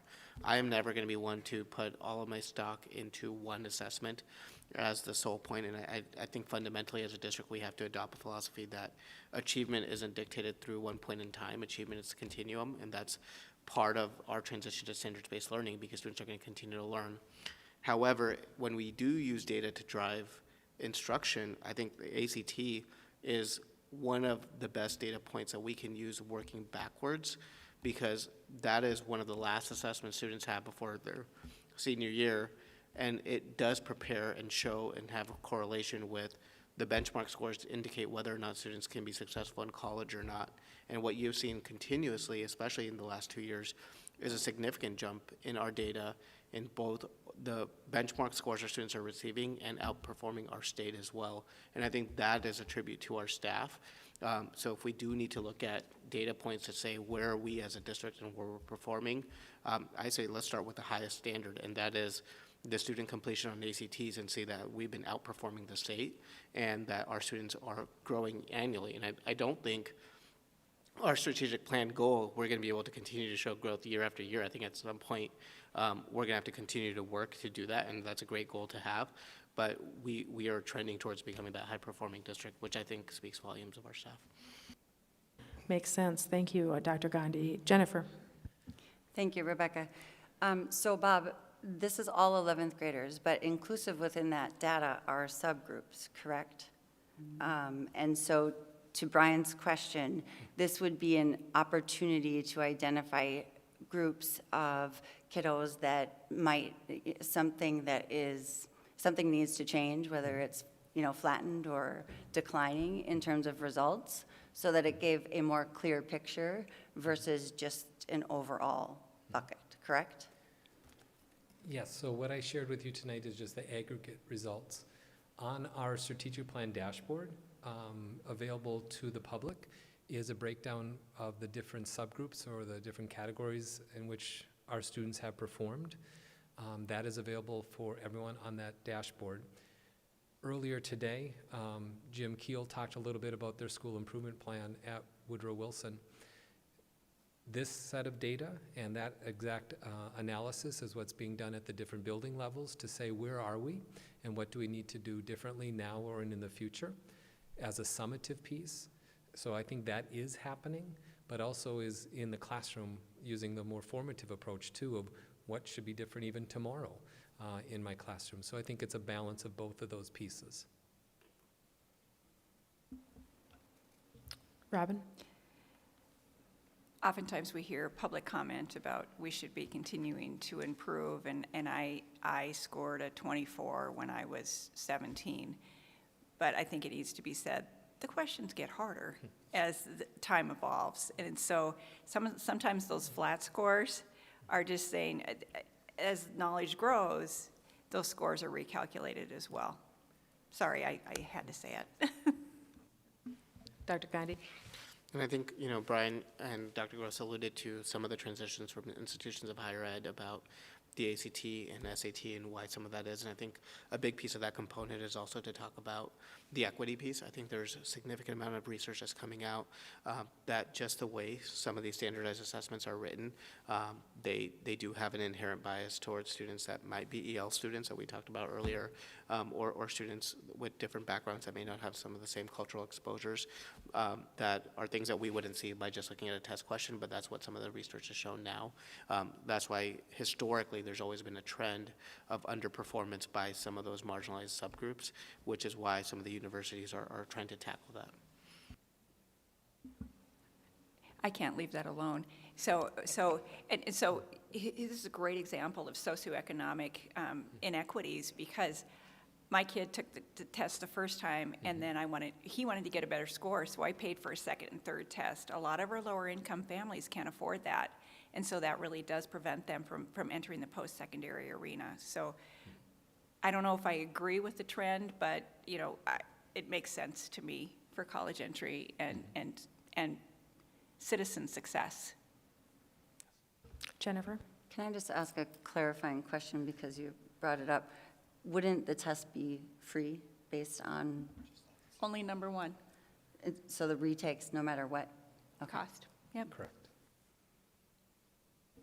All right, anything else? Good discussion. Thank you very much, Dr. Gross. Okay, item D is the FEA report, and we received notice today that there was not a report to be delivered this evening, so we don't have anyone from the FEA representing the FEA here this evening for that report. Item E, superintendent's report, Dr. Gandhi. Sure. I have a couple things. One of the things that was already mentioned a little bit earlier today is that the Woodrow Wilson High School renaming process is underway. We have a website to receive names and submissions, and that went live yesterday. That'll be open until November 8th at 5 p.m. Per our policy as well, board members are obviously also allowed to submit names for consideration. We're going to ask board members, if you do that, just use the same link on the website form. It'll collect your information. And to do that, so we have that process open. So just wanted to remind you of that as well, if you have any constituents, to push them in that direction. I think the biggest update for this year is, this week, is elementary students returned to in-person instruction yesterday. I haven't had the chance to walk campuses yet. I know Ms. Eidsness has. I have some campus visits scheduled for the rest of the week on my calendar as well. This has probably been one of the most challenging parts in our job, because it's exciting that we're able to return to in-person instruction, but I think we can't ignore the fact and the fears of a lot of our staff that we're hearing from as well. I had a fantastic conversation prior to this meeting with one of our teachers in our district as well, and I think there's a couple of things that we're going to continue to battle, and one is this perception and this fear of the unknown, and I think that's what a lot of our staff have. And earlier today, cabinet, we had our first superintendent student cabinet meeting with high school students from from all of our high schools, and it was the same conversation. It's when you see numbers spiking in our community, and you see everything still being open, and you see that we're escalating in terms of county transmission rates, it's hard not to have that fear about what's going to happen when we bring all the students back, but we're not socially distant, and now we have these large buildings. I completely understand where our staff fear is. I think what the challenge for us is that fear, although it's completely justified because of what's happening, is it goes against the guidance that we're getting from Fargo County Public Health and local health officials, and that local health officials are saying that our buildings are still safer, and regardless of the county transmission rate, we're not seeing that have a correlation to what's happening in our buildings, and we're being told that our buildings are safer for our students and our staff by having elementary students in person. So I just want to emphasize that, because I completely recognize our teacher concerns, and I think committee members, and including myself, we're being put in a situation where there's a teacher perception, there's a staff perception, there's a student perception of fear, and then there is the guidance that we're getting, and the two things are in conflict, and that's something that we're going to continue to have to navigate, including as board members too. And I think part of that is because of what's happening in our community, and I don't think we're going to get that sense of comfort until everyone in our community also does their part and to work towards reducing the numbers. we are in a very different situation now than were in March. When we were in March, we had employers that allowed their employees to work from home.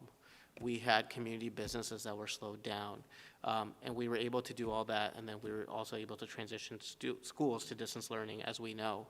We are now in a situation where everything in our community continues at full pace, or at least it seems like full pace, and we're trying to keep schools open. So if the more we transition to distance learning, at least from some of the data that we've gotten so far and what we've seen until now, which can change, is that a lot of what happens is our own human behavior, and our staff and our students on distance learning days, we can expect them to be home, and for the most part, most of them will try to oblige, but they're also being incentivized because all the businesses in our community continue to stay open. Parents are being put in a difficult situation because their employers are requiring them to be back at work. So then the challenge becomes for us, are you safer at the school building where you're there for 8 hours a day, 5 days a week, and we know that you at least have your mask on, and you're reducing the transmittable moments, but we know that the data continues to spike in our community. So I think that's going to continue to be my plea to our staff and to our parents, is that we have to work on this together. It is an extremely complex issue and a very difficult situation, but please know that we're going to continue to work on staff and student safety first. And it's hard because we're put in a situation where we're being told that the safer environment is counterintuitive to what we're feeling and the news that we're getting, and that's difficult. So it's the guidance that we get, unfortunately, being pinned with the perception and the feelings that a lot of our staff have, and they're justified in having that. So that's going to be something that we continue to have to work to be able to build that consensus to make sure that our students and staff are safe. I say that to say that I'm also really excited that the state is stepping up a little bit in terms of, we've been told that there's going to be another round of funding similar to the corpse dollars that we received that we'll be able to use to provide additional mitigation strategies. So as a district, we are planning on doing several things that we're excited about. One is going to be across all of our buildings, working either towards air ionization systems or including UVs in the HVAC systems. That's coming, installing UVs for our water systems as well. Last week, we hired 6 additional help techs to assist with the process of contact tracing in our school buildings, and to help with just the general nursing services, because our nurses are dealing with COVID and everything else that you have going on in schools as well. And I think we posted for additional positions as well. But so I think those are just a few of the many other mitigation strategies that we're going to be putting in place. We're also going to be, we placed an order yesterday for more N95 masks, and we'll make that option available to all of our staff as well. And those can be a little bit cumbersome, but we want to make sure that we're doing everything that we can to reduce the risk of transmission and create a safe environment while continuing to provide a high quality education. So those are just some of the things that we're going to be doing as a district, and you'll see more information about that coming down the pipe. Thank you, Dr. Gandhi. Does anyone have questions for Dr. Gandhi? Tracy. I just wanted to add on a little bit, not a question, but also, not only are we following as a member of the committee, the local public health guidance, but from the governor and the state. So the governor, if you've watched the past 2 addresses he's given, he has repeatedly stated that the school instructional models are to be thought separate from the county risk colors. So to your point about our numbers are going up, I mean, we're hearing from multiple levels of leadership that schools are sort of exempted from that. And so our state has now created this K through 12 dashboard that I shared with you guys. And I would encourage people to follow that data because it's going to be looking at all of the different numbers and cases within school districts versus the entire county. So I just think it's useful to the conversation. Yeah, thank you for bringing that up. And I think it's one of the things to know that this is one of the reasons that we have a process where our committee is going to meet every 2 weeks, because if the data changes, then we're going to adapt accordingly. If we recognize that that being distant or distance learning is a mitigation strategy that's successful, then we will employ that strategy. We are going to continue to monitor the data, that what happened when our secondary students were distanced from October 5th through 19th. Did that impact the county transmission rate or the numbers in our schools at all? And if so, then that's going to be a conversation that we have. This is really tricky because across the nation, no one has a solution. You see New York public schools are completely open with 1 million students, and then you see Boston making the choice to go distance because we have to look at the kind of the data of what's happening in our schools, and that's counterintuitive right now to what's happening in the counties. So I completely understand where staff is coming from. So I think we have to be committed to looking at that data and making changes as we see, as we learn more day by day. Robin? Dr. Newman, can you just address a little bit the separation between what's happening on the rationale between separating what's going on in schools versus what's going on in the community? I mean, I think I know the answer, but there are a lot of studies out there, and I think they're worth talking about right now. Again, I would echo the sentiment. It's an extremely complex issue. I think it's a risk versus harms situation. So as Rupak stated, there are a lot of risks of children not being in school, some of which I presented at our last meeting. And so weighing that against the risk, and teachers and staff actually, weighing that against the risk of people being out in the community or what you would be otherwise doing, not being in school. I don't know if that directly answers your question, but. Maybe more to the transmission in the lower ages. Oh, yeah, that, again, it can change, but that data that we know says that children are transmitting this less, particularly under the age of 10, and that schools, we need to look at our own data, which, as you said, which we will, but from schools who have been open and opened, they have not seen that raise the county rates. Or said another way, when schools have been closed, they have not seen that decrease their county rates. So it is currently being viewed by many public health experts as like a separate entity. Yeah. Thank you. All right, Jennifer. So I have a question, Dr. Gandhi, around some of the conversation actually that we talked about at committee this morning was really around, knowledge is power. And people don't necessarily understand, right, the differences between these two measurements.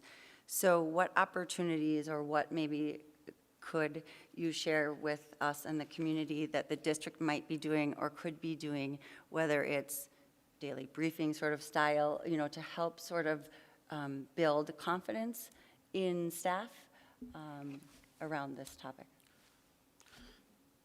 So a couple of things that we'll share is this Thursday's Journey in School Talk will have an article by Mrs. Eidsness just on the mitigation strategies that we're putting in place.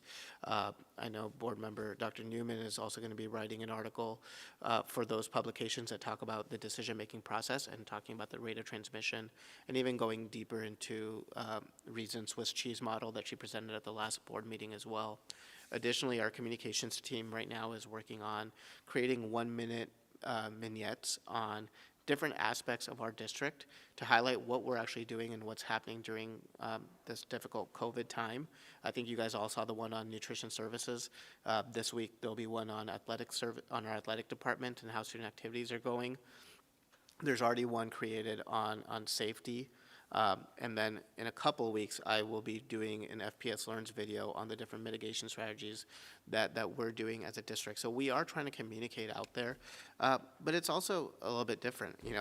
There's a social dilemma where we live in an age where information is readily accessible, and most of the information that we get is curated to our own interests and our own biases, and that's just true. If I go to Facebook, the articles that pop up for me are the ones that are most likely to things that I search for, and I think that is something that we have to recognize, and it's what is our process versus our outcomes, and I think one of the biggest challenges in all of this, and I'll be honest and transparent with you and say that earlier today we had a elementary teacher resign from the instructional plan committee, and the reason that they shared with all the committee members was that they don't believe that the committee is going in the right direction.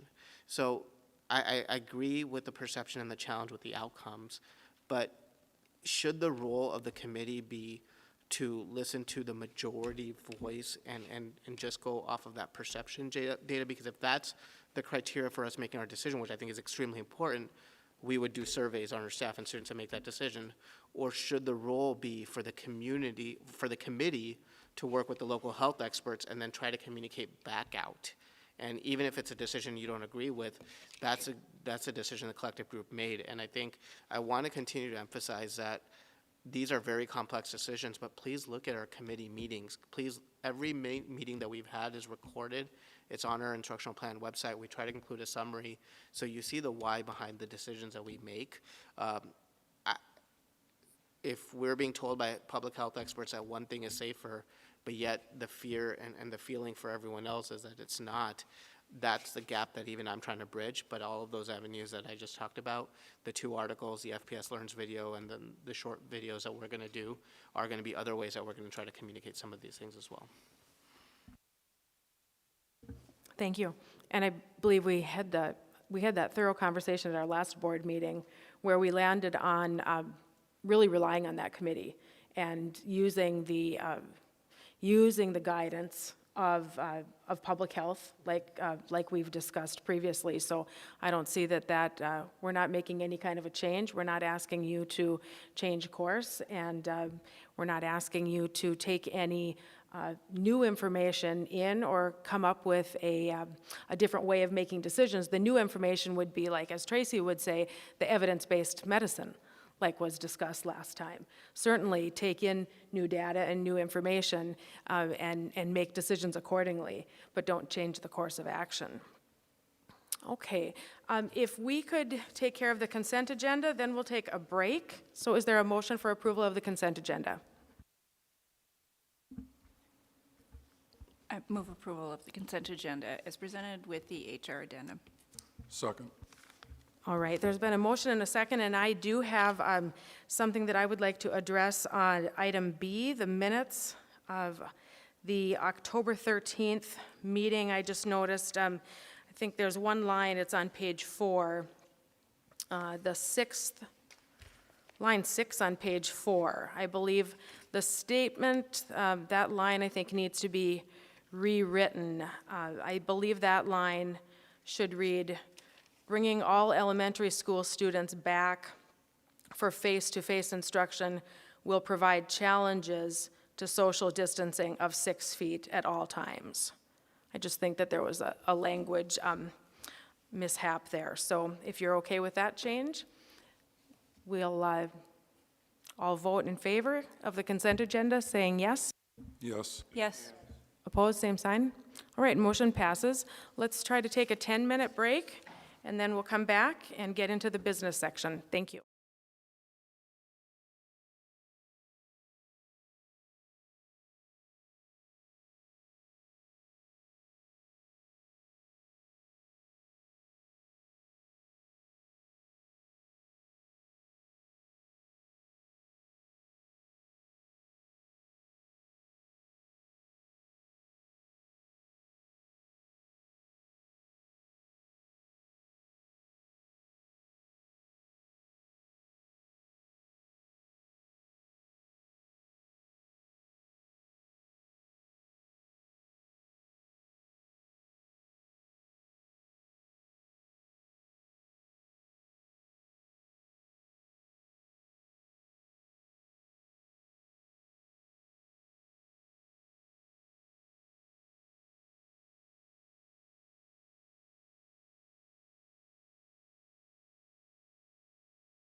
It is 7:33. We're going to get started again. Robin had to take off. She has a family member that is not doing well right now, so she needed to take off. And we'll go into our business items, starting with A, attendance boundaries, memo 56. And Jim is going to start out by leading this conversation, and let's get to it, and let's have some patience, right? And let's be engaged. Thank you, Jim, for kicking us off. Thank you. And before I start, I want to personally thank everybody on the Planning Committee and all the administrative team that works with the Planning Committee. We've had several meetings since this topic got sent over to us to do some work on, and I think I have the best committee in the whole entire board, but maybe I'm a little biased, who knows. I want to start by giving the new board members in particular, but also anybody in the audience or anybody watching on TV, a little background on why this topic is in front of us at this point in time. Many, many years ago, we identified a problem going on in North Fargo.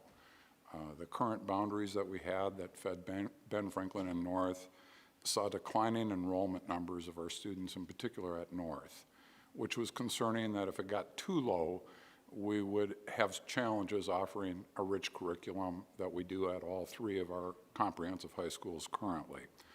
So the board took a decision back then and actually took half of the Jefferson neighborhood, or maybe not quite half, but a good chunk of the Jefferson Elementary neighborhood, and assigned it to North High School, and took the Hawthorne neighborhood, not Clara Barton Hawthorne, just Hawthorne neighborhood, to North High.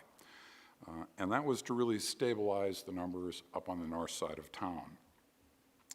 This last spring, the board took further action in that same direction to really make sure we had adequate numbers at North, and decided to move the rest of the Clara Barton Hawthorne neighborhood, the entire elementary catchment area, to North Fargo for both Ben and North High School, which then left us with a situation where we did not have adequate numbers at CBE going forward, and we had to backfill CBE. Simultaneous with all of this, of course, most all of the population growth in Fargo has happened in the far south side of town, where we are dealing with hitting capacity numbers at both Discovery and Davies. So by shifting people up north, backfilling in CBE, we end up building capacity for at least the near term at Davies and Discovery. I'm happy to tell you that all 5 of the options that we're going to look at today accomplish both of those goals. They will give us the student count we need at CBE, and in one case probably more than we can handle, but there's ways to address it. And they all give us increased capacity at Discovery and Davies. Some more, some less, and we'll see those numbers as we go through the presentation.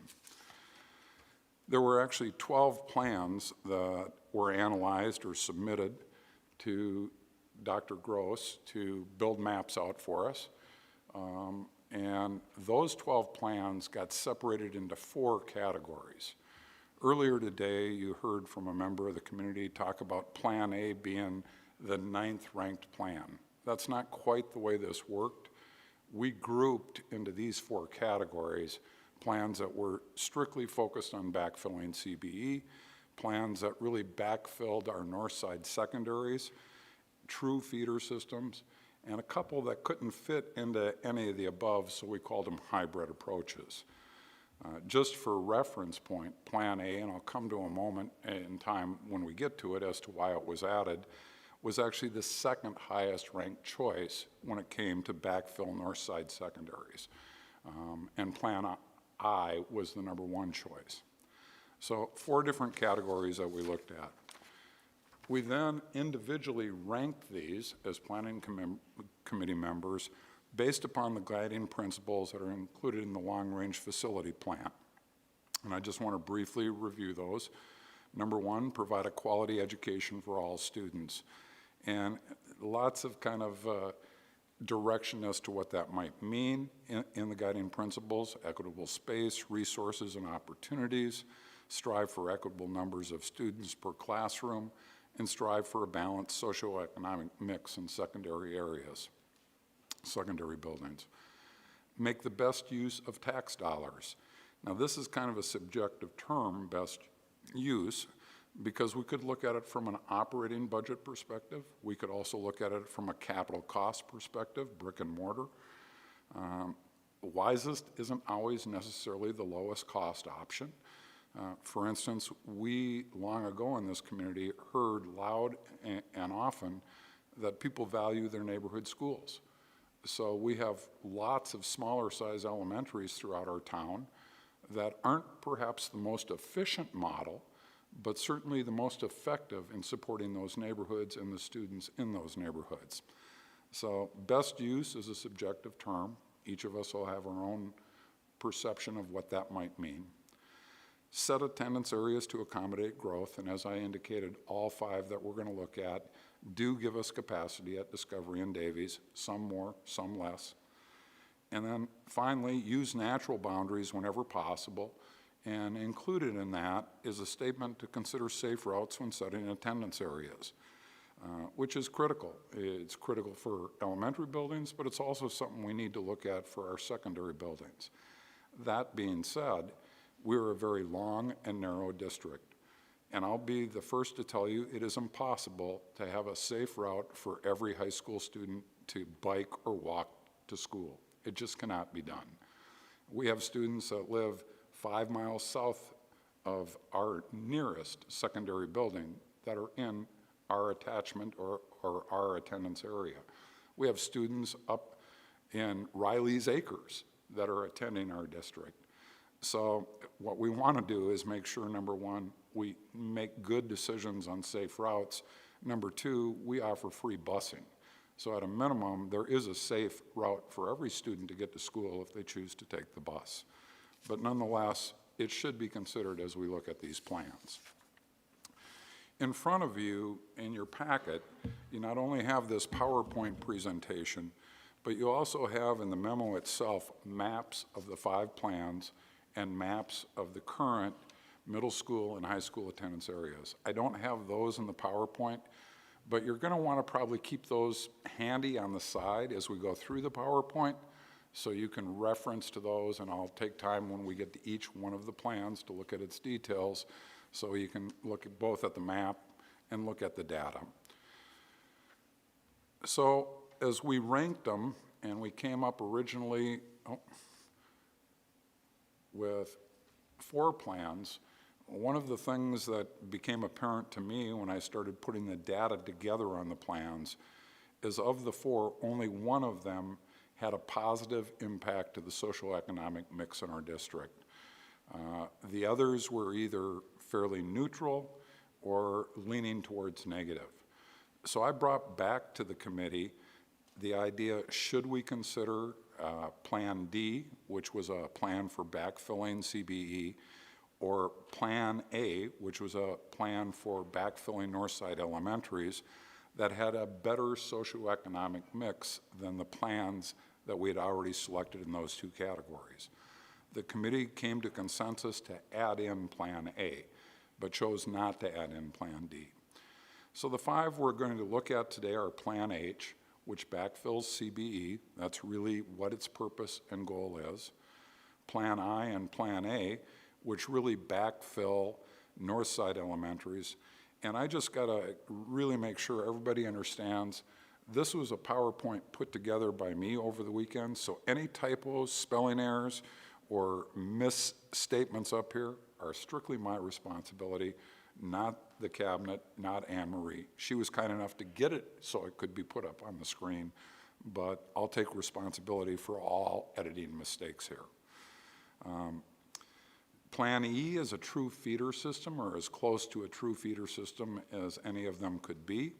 And Plan G is a hybrid method that basically takes 2 avenues in the south part of Fargo and uses those as the demarcation lines to separate out to our middle schools. So let's take a look at what they do from a capacity perspective. And the very top line is one that I think you need to keep focused in on, and I want to explain why some schools have two numbers. For instance, Ben Franklin, you see 1,100 and 900. 900 is the number of students that theoretically we can have there that can all map over to North High and stay inside North High's capacity. You'll notice North High has 1,200 students as its capacity. Well, we have 3 grades at Ben, 4 grades at North, so 300 per class at Ben would ultimately give us 300 per class, 4 classes at North, filling it up. So while Ben will hold 1,100 students, if we're thinking about the future, if we put 1,100 students into Ben, we're either going to have an overcrowding issue at North eventually, or some of those students will have to be assigned to a different high school. The same is true of Discovery. Discovery has capacity for 1,100. We're already over it at 1,129. But if we're looking at it as fitting what can get into Davies for 9 through 12, really its capacity goes down to 1,011. And South High, I think we're all aware of, is our largest high school. Theoretically, it has space here for 1,650 students. But again, based on CBE's capacity, if we looked at maxing out the CBE population at 835, its capacity, that translates to 1,112 over at South High. So Ben, Discovery, and South have two numbers, and it has to do with the physical footprint of the building versus the building that it is either is fed by or is going to come from. As you look through the numbers, as I said, all of them are going to give us increased capacity at Discovery and Davies. The plan that gives the most room at Discovery frees up 181 slots.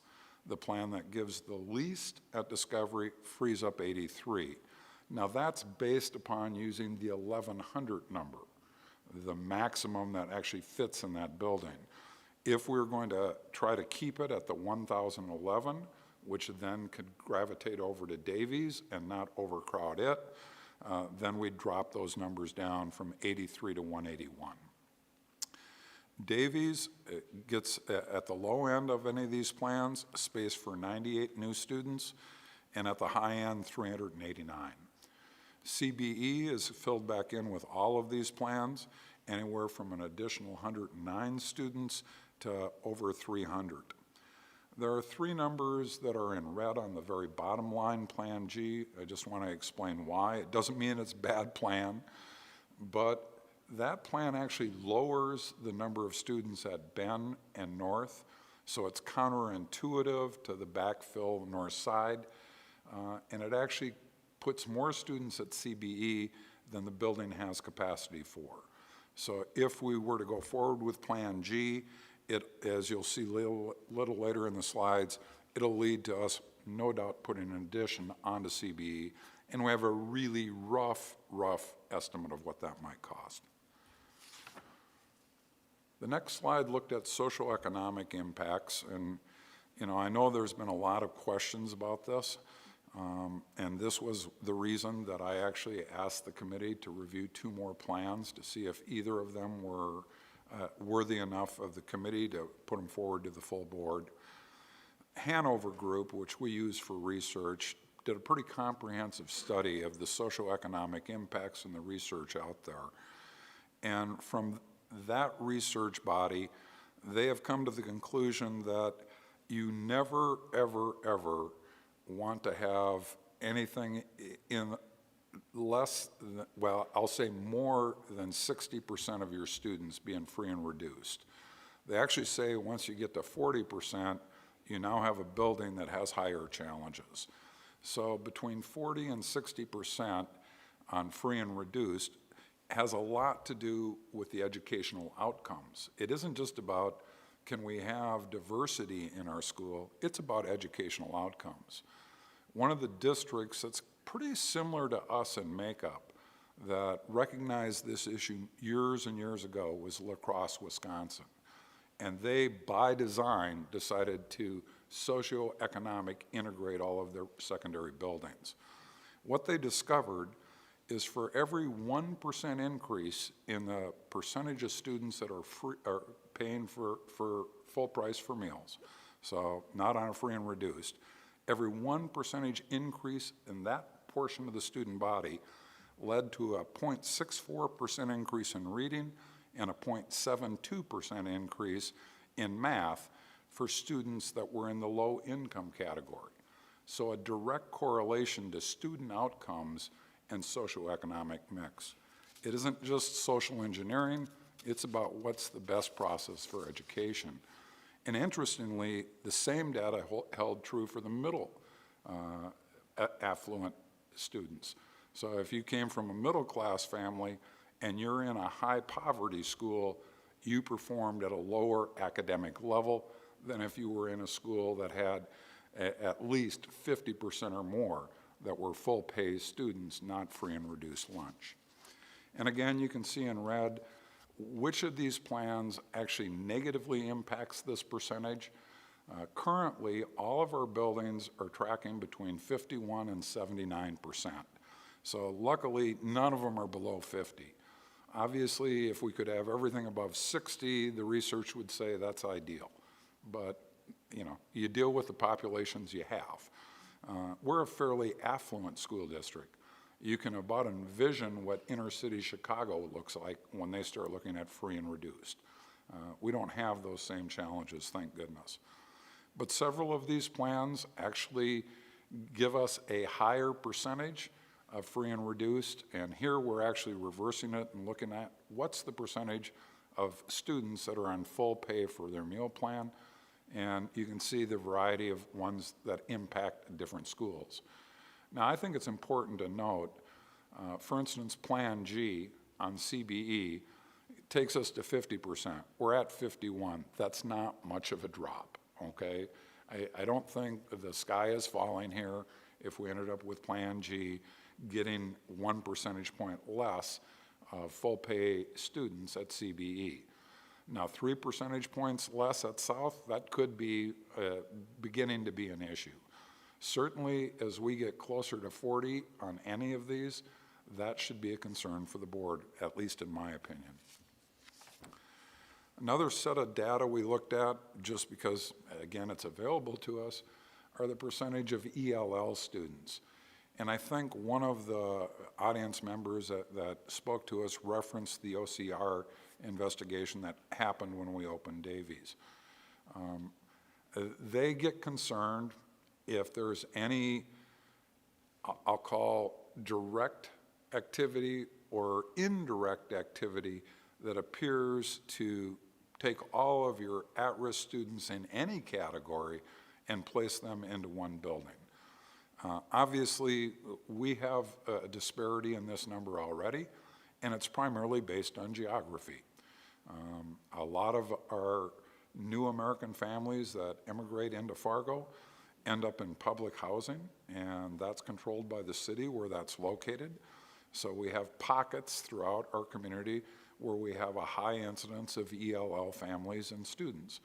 And obviously that will flow into those elementary buildings and ultimately to whatever secondary attendance boundaries those students have.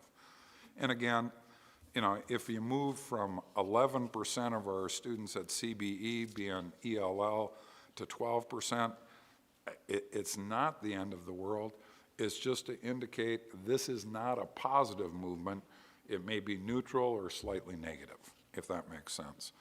Now, when we look at South High and we go from 9% up to 12%, as Plan H would do, that's probably a pretty significant jump.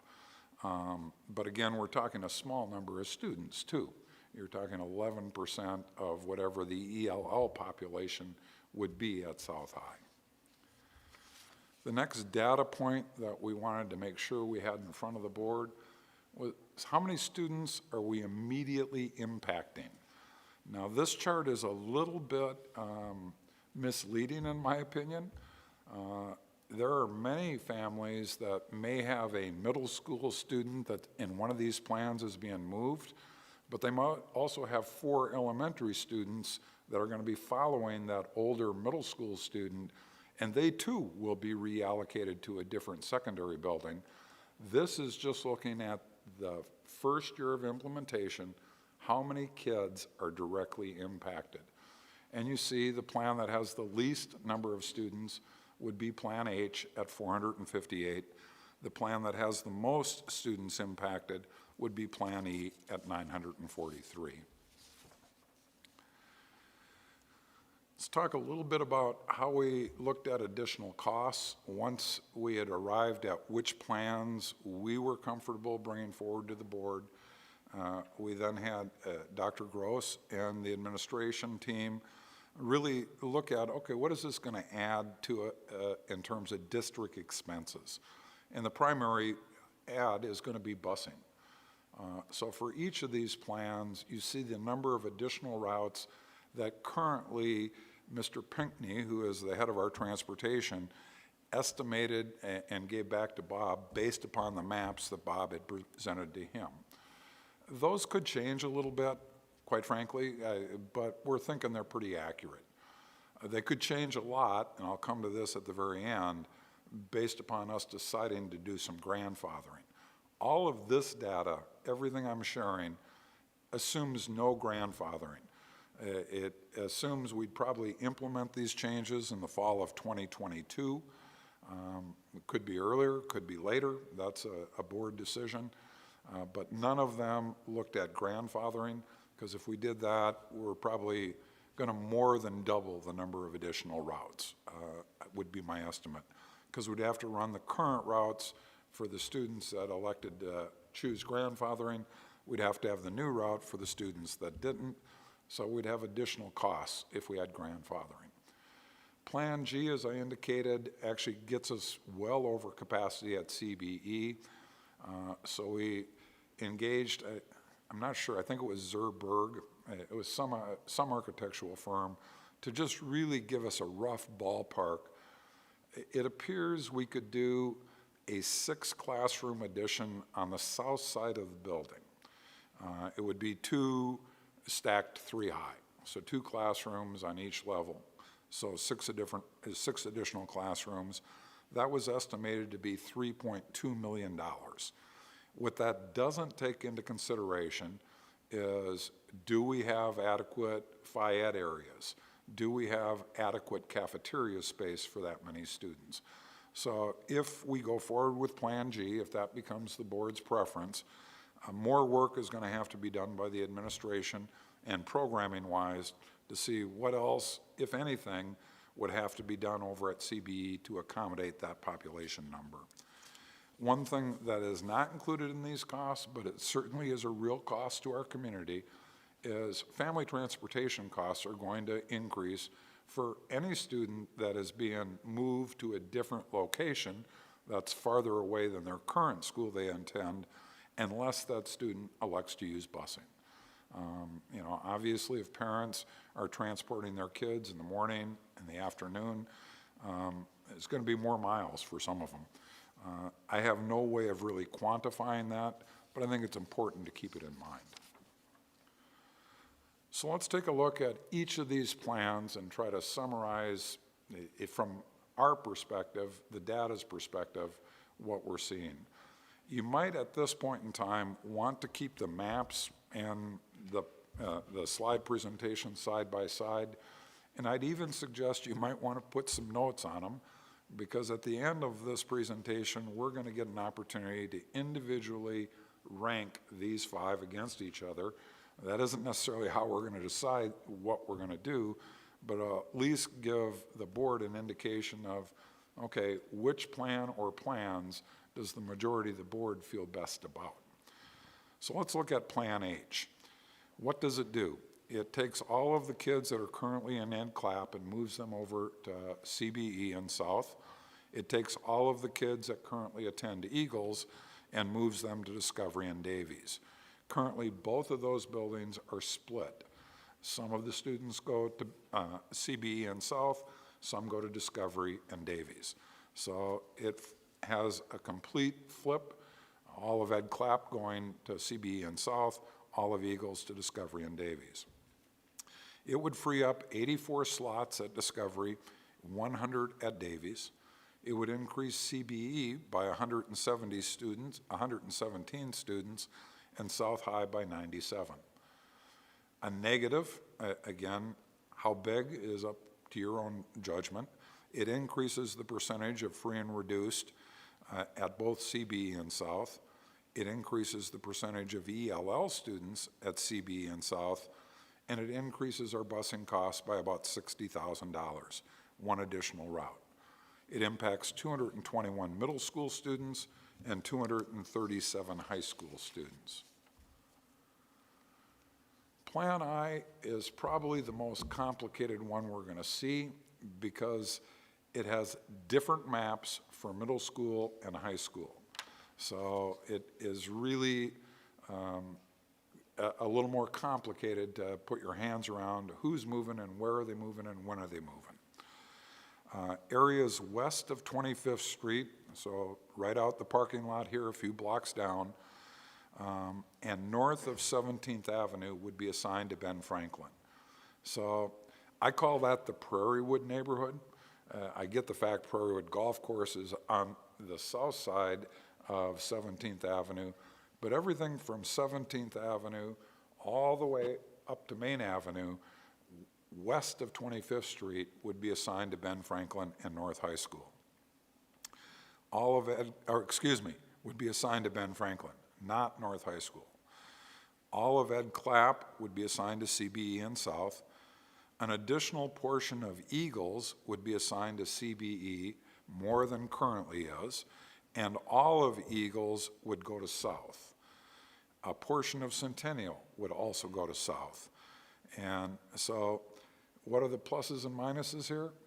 It provides a lot of room at Discovery and at Davies, 160 slots at Discovery, 389 at Davies.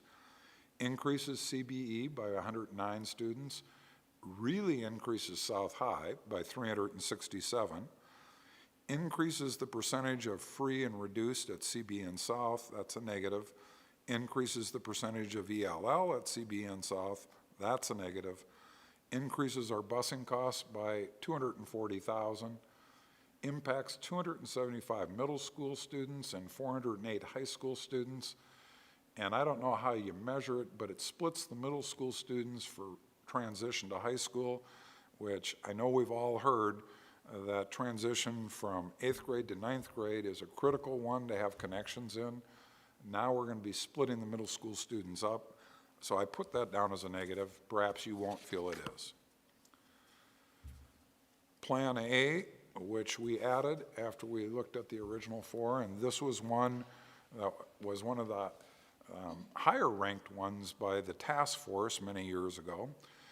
It takes the area west of 25th and north of 17th that I just described, what I call the north side of the Prairie Wood neighborhood, and it assigns it both to Ben and to North. In Plan I, they came back to South for high school, but they went to Ben Franklin for middle school. All of Kennedy would go to CBE and South, and all of Eagles would go to Discovery and Davies. It too provides pretty significant room, 181 students at Discovery, 238 at Davies. It increases CBE by 134 students and South by 150. It actually decreases the percentage of free and reduced at CBE and South. I'd put that in the plus column. It decreases the percentage of EL students at CBE and South. I guess I'd put that in a plus column as well. It increases busing costs by approximately $180,000, and it impacts 393 middle school students and 434 high school students. Plan E, which is really about trying to get us to a peer feeder system, has all of the Jefferson area assigned to Ben Franklin and North. And again, if you look at the map, I just want you to be aware of the fact there are people that live across the street from CBE that are in the Jefferson neighborhood. So they'd be looking at one building out of their driveway and being reassigned to Northside secondaries.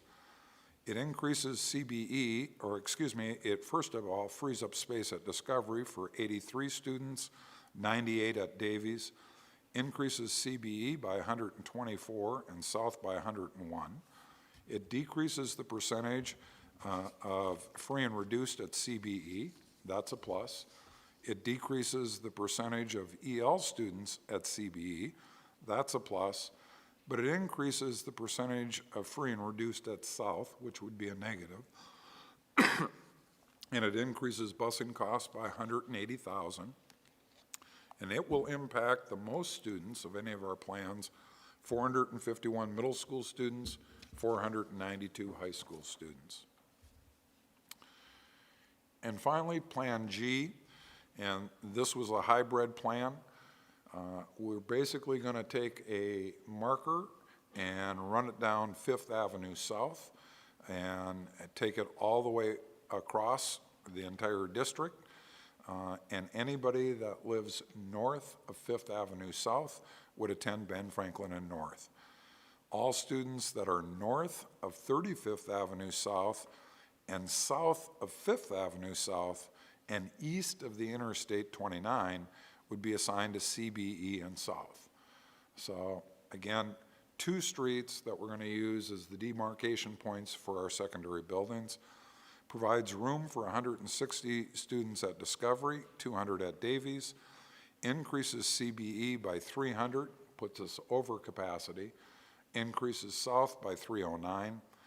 It increases the percentage of ELL students at South. It increases the percentage of free and reduced at CBE and South, both of which I would say are negatives, increasing our busing costs by $120,000 and requires an addition on CBE. I don't know if I really should have put that down as a negative or in red, but obviously it's going to cost money, and so I looked at that as probably not a positive. And it impacts 309 middle school students and 346 high school students. One of the questions that came up at planning, in our last planning meeting, was all of this data, as I indicated, is data assuming no grandfathering. In the past, when we've done boundary changes, we have done a variety of approaches, sometimes grandfathering, sometimes not, and the grandfathering has not always looked the same way. There are multiple approaches to grandfathering. We could grandfather until you make a building transition, until you go to high school from middle school. We could grandfather by families. So if I have a child attending South High, I got 3 more, one's over at CBE, a couple are over at Eagles in elementary. That whole family could maybe be grandfathered to continue to go through the buildings that their older child went through. So lots of different ways to do it. Bob spent a lot of time, and one of the handouts in front of you is a big spreadsheet. I'm not going to walk you through it all in detail. It just is looking at what is the impact of one approach to grandfathering, and that is grade band grandfathering. So if you're currently a 6th grader at Discovery, regardless of what the map says would happen to you can continue in Discovery until it's time to go to high school. And then if you were supposed to be in the South High attendance area, you'll attend South.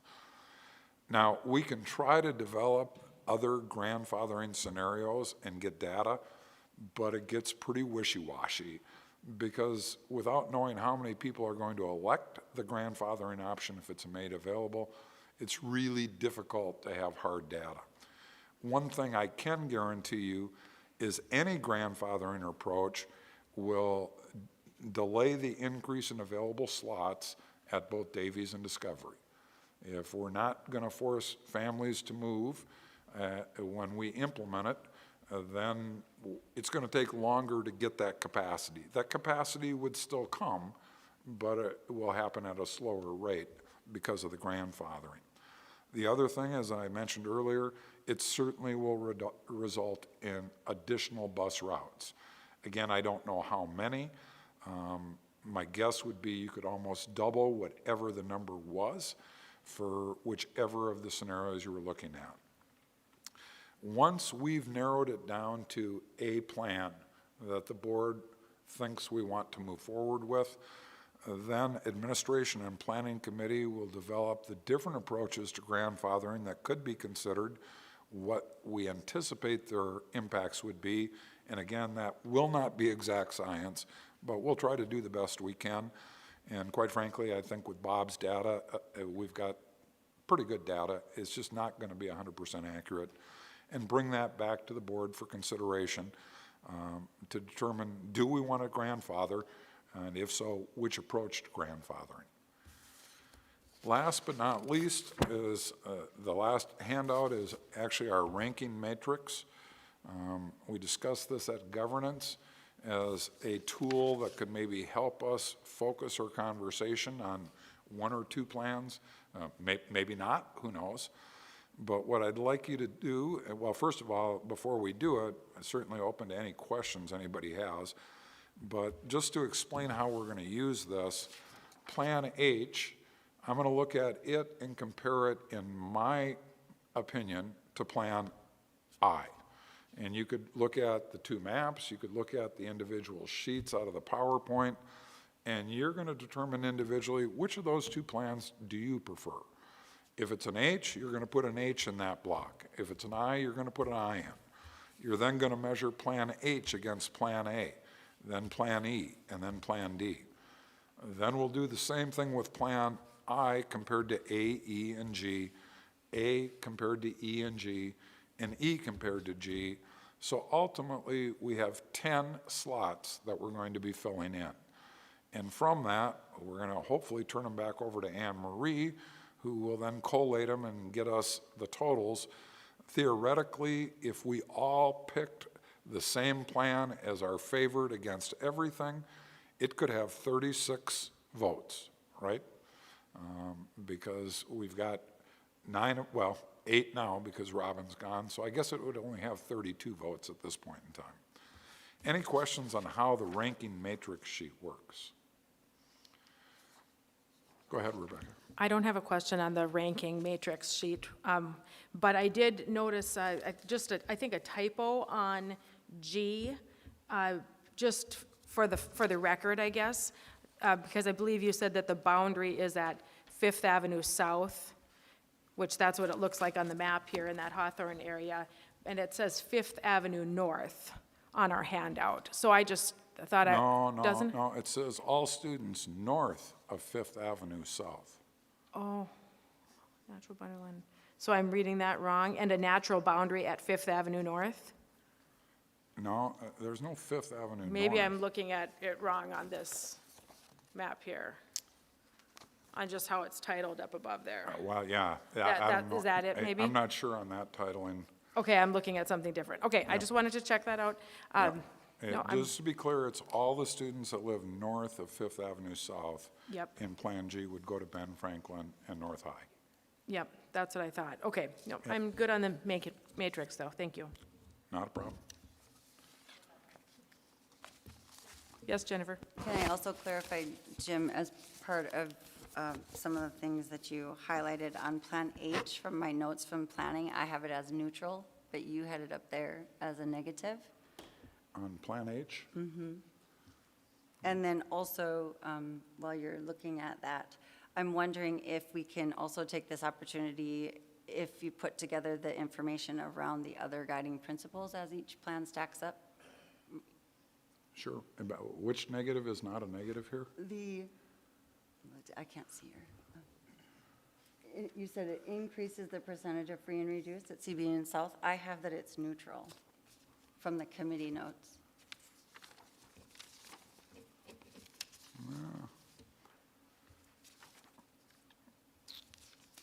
Well, I think Plan H takes us, we're currently at 51% at CBE, our full pay. They'd be at 46% with Plan H. South is currently at 60% full pay. It drops to 54. So I think it increases the percentage of free and reduced at both. It is a negative. And perhaps, I mean, I don't know, that's what mine say from community, but maybe it was because we drilled that one down to the number of kiddos, and so it was 5 and 7. Could that be? It Why could be. ultimately Of we ELL ended up students? saying. Are you talking ELL? Both free and reduced and EL, I have 5 students, and then I have, no, at Discovery, 5 students, and South, 7. That So could be. perhaps that's why we came Yeah. came around to say neutral. But again, I guess that goes back to your point, percentages don't always. No, exactly. A 1 percentage point drop is probably not a lot of people. Correct. Thank you. Oh, and then the other points, I guess, I mean, you shared busing costs, but proximity and things like that, did you break that all out as well in terms of distance? No, we did not. Okay.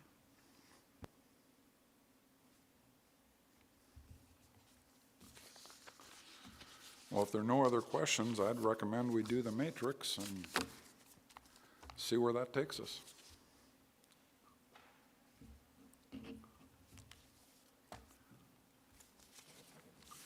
And if you'd be so kind as to put your name on this matrix, because somebody might ask for this, it's obviously public record, and that would help Anne Marie.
It's been requested that I officially call a break. Sorry, I didn't even think about that. So, any rate, take about, you think we need about 5 more minutes?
Okay, we will reconvene. Anne Marie said that she's finished tallying everything up.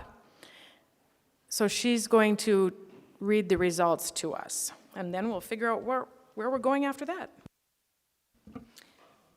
Thanks, Rebecca. I'll read them by plan, kind of enlisting in the way it was on your ranking sheet, okay? So happy to repeat anything at the end if you would want me to. Starting with Plan H, in total, it received 20 points, which places it in second place if we're ranking them by their point totals. Plan I received 8 points. It placed it in 5th place. Plan A received 24 points. It placed it number 1. Plan E received 19 points, putting it in 3rd place. Plan G received 9 points, placing it in 4th. Okay, thank you. So in first place, A, second, H, third, E, 4th, G, 5th, I. Correct, thank you. That we all have that down? Okay, Jim, do you want to take it from here? Nope. Well, Jim, you're taking it from here. okay. Well, based upon the rankings, it almost appears to me we can just eliminate Plan I and Plan G right now. And I'm assuming, but I'm just one of 8 of us here. I'm assuming before we'd actually want to put forward a motion to adopt one of these plans and have the discussion surrounding it, it would be helpful if we could try to flush out more of the grandfathering questions that I think people have, or at least have expressed. And I don't know, this is probably not fair to Dr. Gross because he doesn't even have a microphone to respond right now, but if the board would like us to, we certainly could take the top 3 and try to put together what data we can on grandfathering and the impacts that it has, and bring that back to the next board meeting, at which time we can hopefully discuss and get a decision made. That would be my thought. Okay, and also, of course, this memo says it's for information, discussion, and possible action. So we have information, and we've been going through discussion. There can be possible action. For example, if there wanted to be, of course, any kind of an official motion to remove any of the, 2 out of the 5 or something like that, if there's any kind of official action that we want to take to try to help tighten this down, we can do that.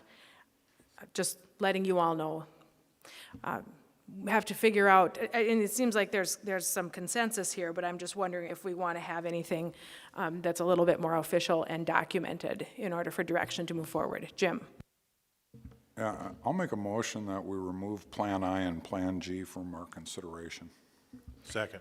Okay, there's been a motion and a second to remove Plan I and Plan I that was in 5th place and Plan G that was in 4th place from the considerations. Is there any discussion? Jennifer?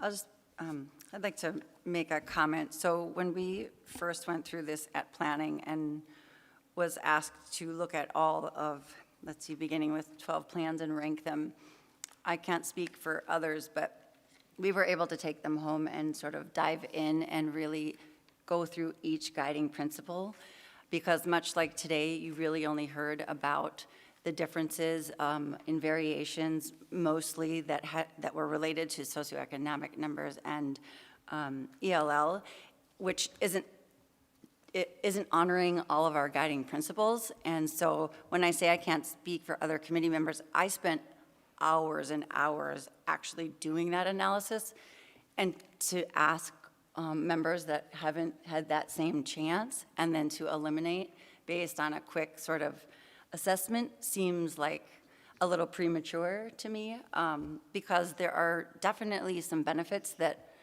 we didn't discuss or that weren't presented with some of these, well, let's see, which ones, excuse me, natural boundaries or whatever number I is called.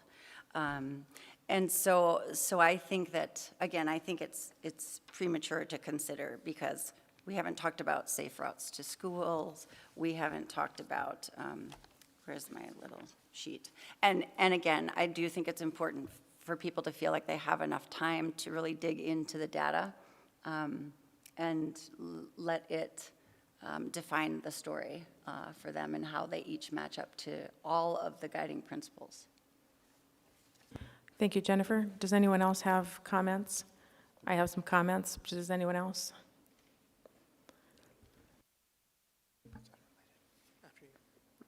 Rupak, you have a comment that's unrelated, okay?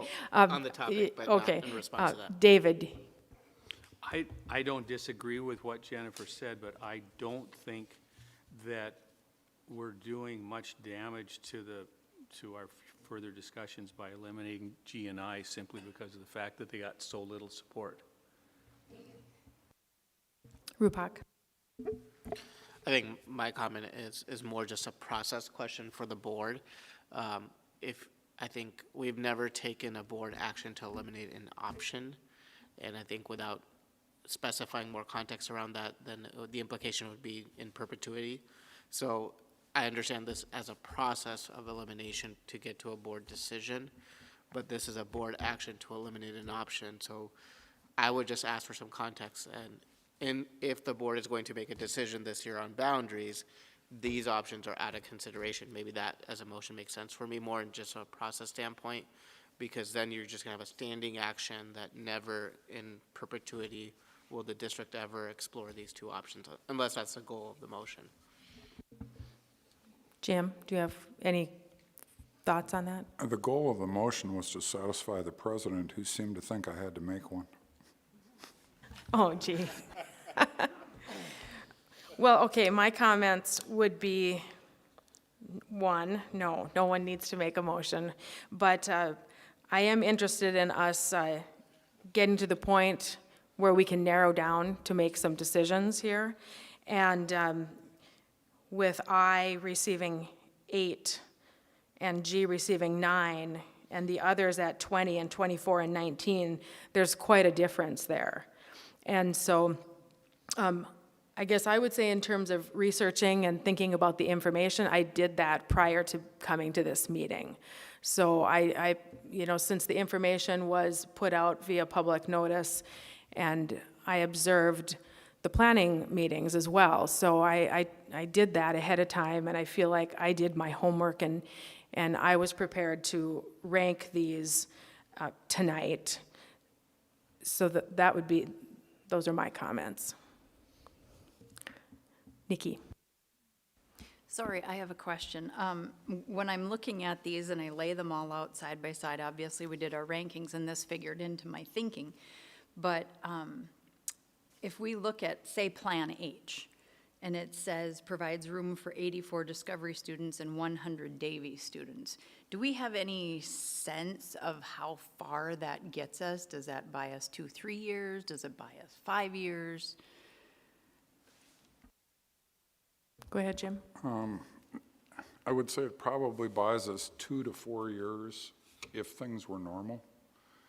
We still don't know what normal is, and depending upon how long COVID is with us, how long we're running virtual, it could give us quite a bit more time. And we may see some students that decide, hey, they really like virtual, and that's going to be their future course.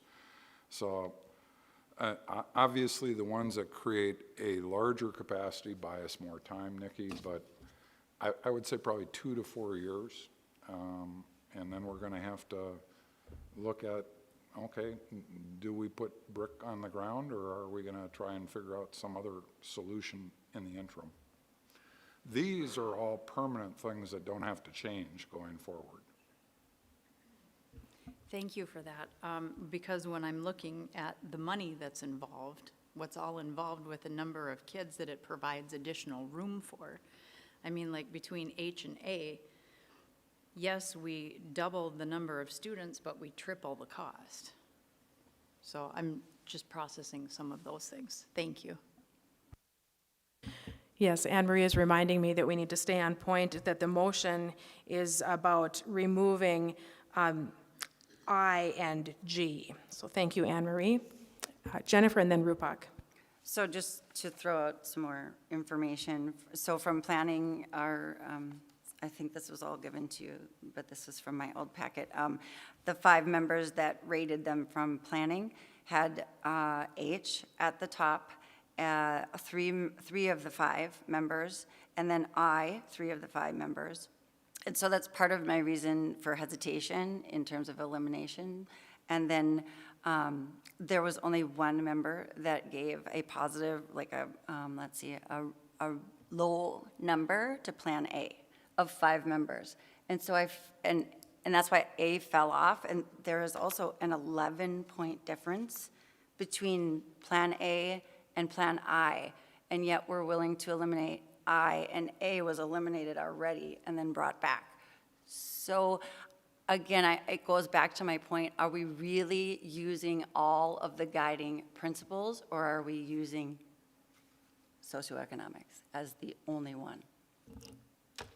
Well, okay, all of us had our own ability to rate these, and so taking all of the guiding principles, I would say, like Jim said too, we all kind of think about this in different ways. So, for example, the part about dollars spent, or distance from school, or socioeconomics.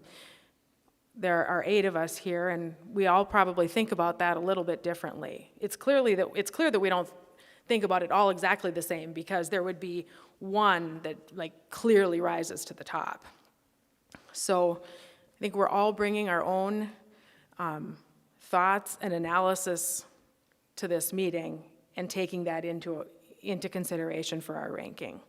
But was there someone else that had a comment? Or Dr. Gandhi, you wanted to make a statement? I was just going to answer Nikki's question, but if that's not germane to the motion, I can answer it later about the growth and the time frame. Yeah, I think we need to stay on point here and have our conversation be about I and G. Any other discussion? Okay, Anne Marie, would you please call the roll? Anne Marie, could you hold off, please? Nikki, did you have your hand up, or was there someone else? No, I do.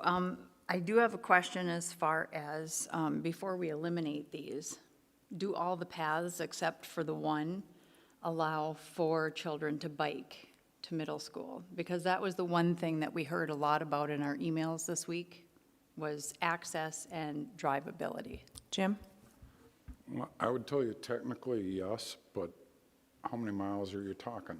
Because if we went to the far south side of the Kennedy neighborhood and told them to bike to CBE, I'm going to guess it's 7+ miles. Yeah, there is a safe route, the same one you take to Discovery, then you get on that old railroad path that goes all the way to the bridge that goes across the interstate and takes you all the way down to CBE. How many kids are going to go on a 7-mile bike ride to start school? Not many. Most of these plans, with the exception of H, not all of them, but 3 of them, take the neighborhood over here. So if you envision you're in the house or the apartment that is directly south of 17th Street and next to I-29, you're then going to bike from there to Ben Franklin. Again, I'm thinking that's probably 5 to 6 miles, and I don't think too many people are going to put their middle schooler on a bike.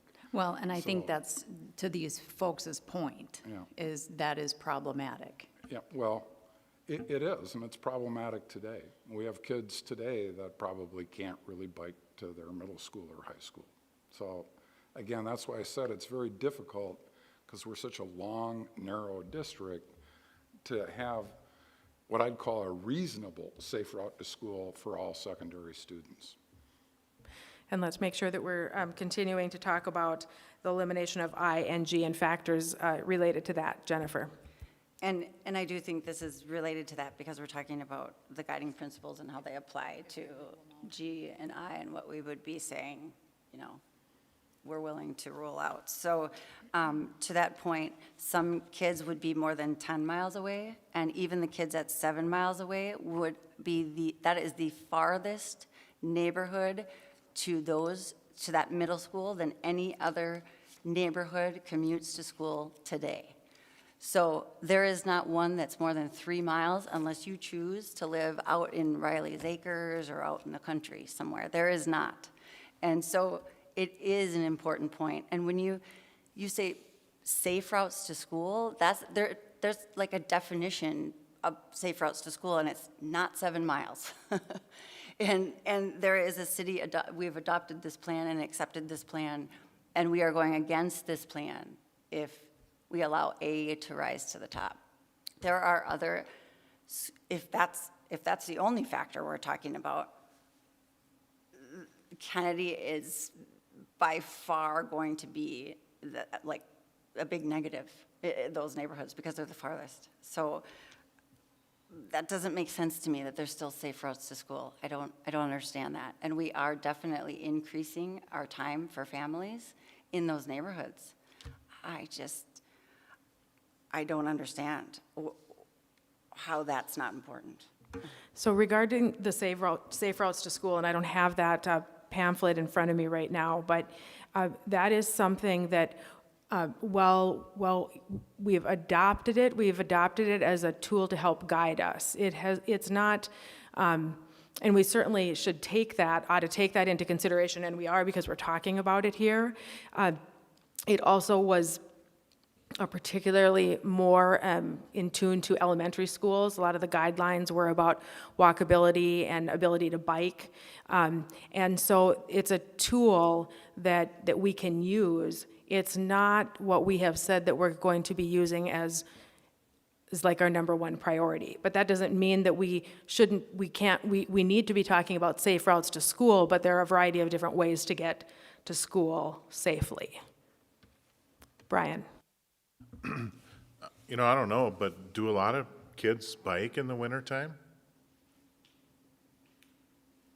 I mean, my bike's hanging up on the rafter, up in the wheels. So I'm asked that seriously because I don't know. It seems to me a bus route would be more safe than ride your bike in the wintertime. I can say, I don't know how you define a lot, but I can say to you, I see kids walking in the coldest of days because that is maybe their only option. So there are areas throughout our community where that needs to be an important factor. And there's plenty of apartment buildings that are not that far from Discovery Middle School that would be encompassed in these plans, and we're now going to take them 7 miles away. So how are they going to get to school? They would have a bus, right? Clearly, if they're walking the bus route that's offered to them now, which exists, it doesn't work for one reason or another.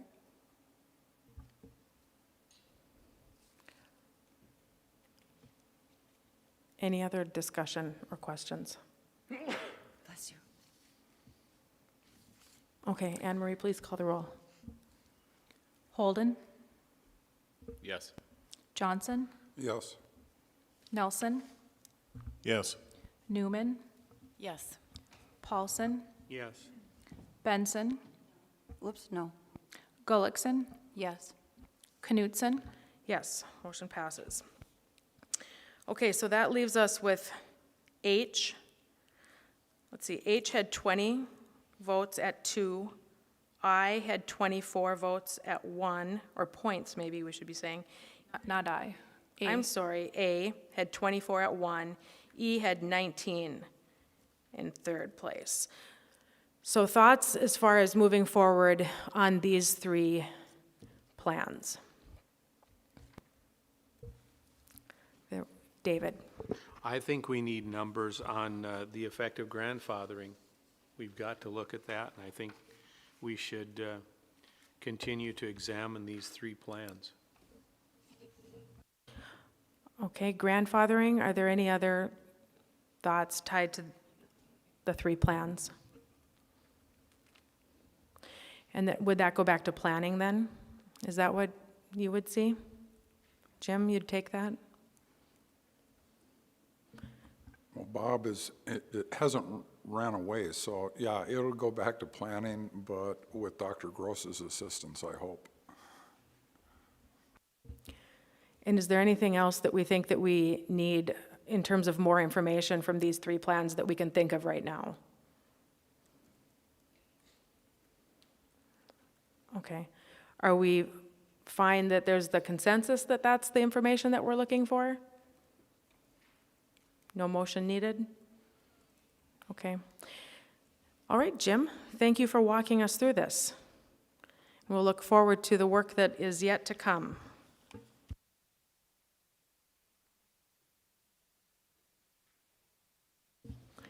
And we did just take a break a little bit ago while we were going through the matrix, so let's move on to the second item on business, which is essential worker designation, Memo 59, which is from me. And I know that there was information that came in your packet in relation to this memo. Members of North Dakota School Boards Association had received guidance from NDSBA that ties to the conversation of essential workers for schools. And I just wanted to start out with a couple of items, and we'll figure out what we're going to do here. We can have discussion and possible action. We don't need to take any action, but we need some discussion. First of all, March 16th of 2020, the U.S. Department of Homeland Security issued a documentation, issued a memo. The Cybersecurity and Infrastructure Security Agency issued a document that was tied to essential critical infrastructure workers. And it was a guiding document, and it spelled out essential employees, but it did not touch on K through 12 school staff. And that was because at that time when that memo was issued or that guidance was issued, basically schools across the nation were shut down. And August 18th of 2020, an updated document came out, still, again, advisory in nature, not a federal directive. It spells out in this document, it's not a federal directive, but it does add, have an education section on page 10 that talks about those, basically anyone involved in K through 12 public education could be considered an essential employee. So since this was done, then the guidelines regarding North Dakota were also updated. We've talked a little bit earlier today. Tracy, you talked about the dashboard. But there is also now a North Dakota K-12 Smart Restart Plan, Healthy Return to Learning Plan, where it's the North Dakota Department of Public Instruction and the North Dakota Department of Health that has one combined document. It's version 2.0 dated October 19th, 2020. That document references the document that I referenced from the U.S.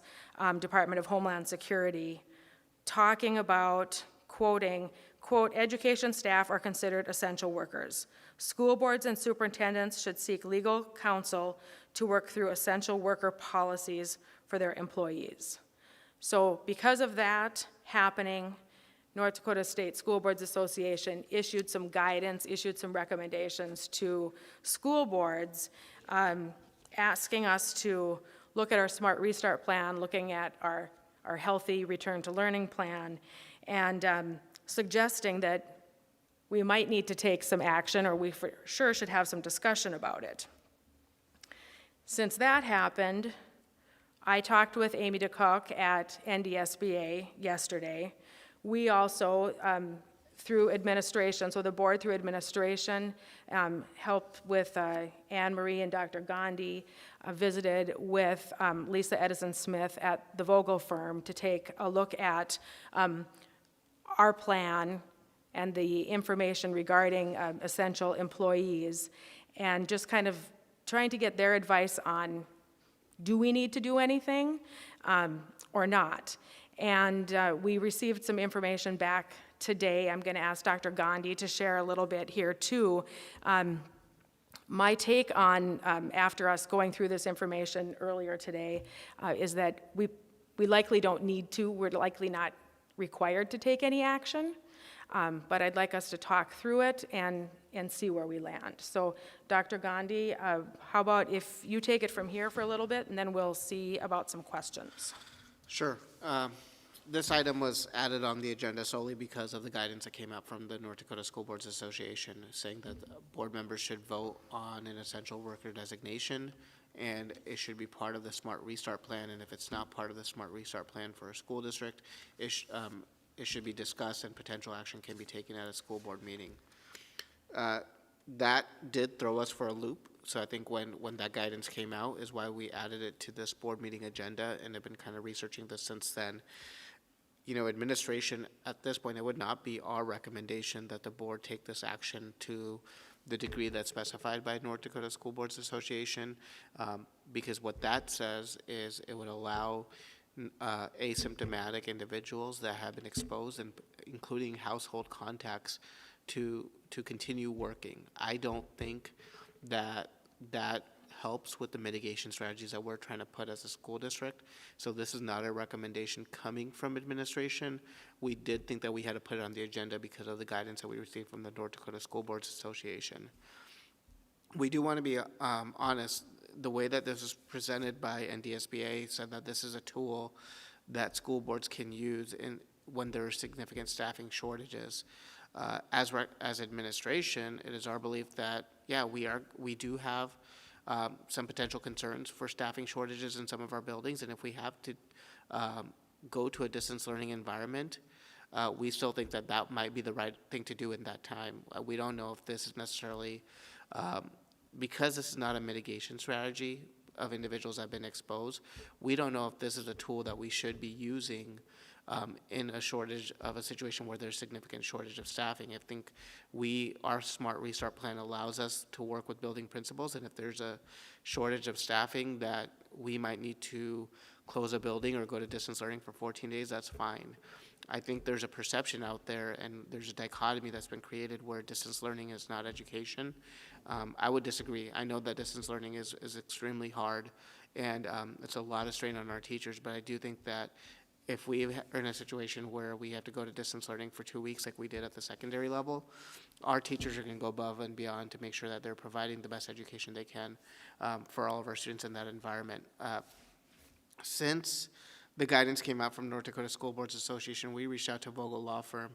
Vogel Law Firm said that they also questioned this guidance in terms of why does the board have to take this action because of what's already included in the North Dakota Smart Restart Plan. This would go against what the quarantine requirements that were being given by Fargo Cass Public Health. And in fact, Vogel actually even talked to Amy DeCock earlier today.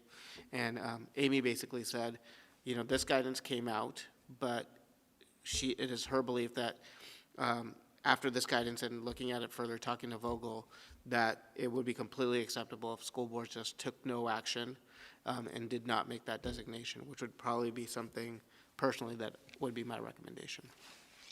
And I think we all have a copy of Lisa Edison Smith's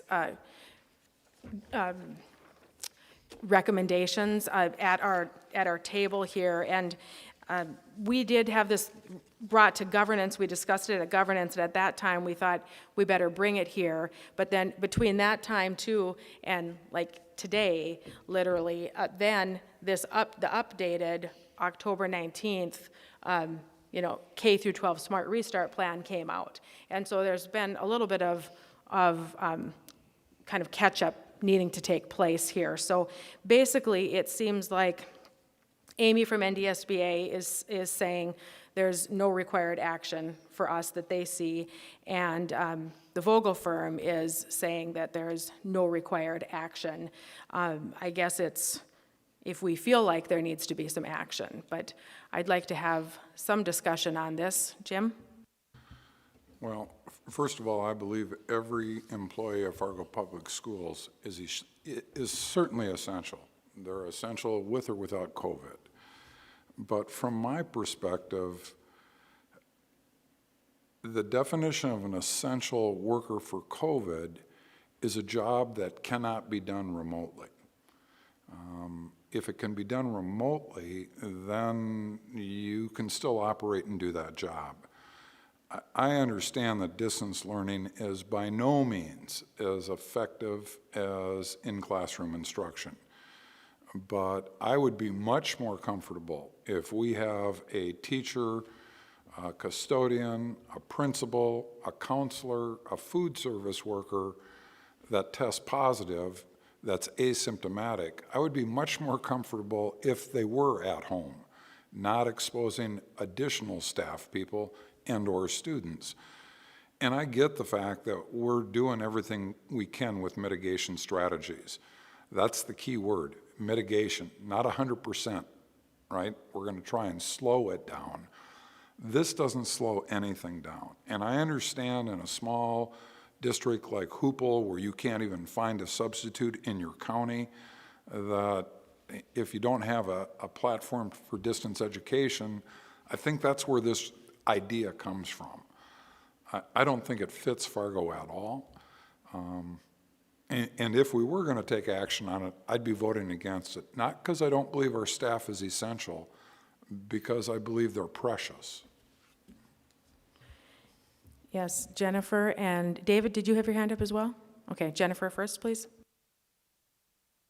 So I have a question, actually maybe Tracy could answer. I've read some research around households, transmission rates, and it was as high as 79% in terms of reduction of transmission if both members in the house, say there were two members in the household, wore masks.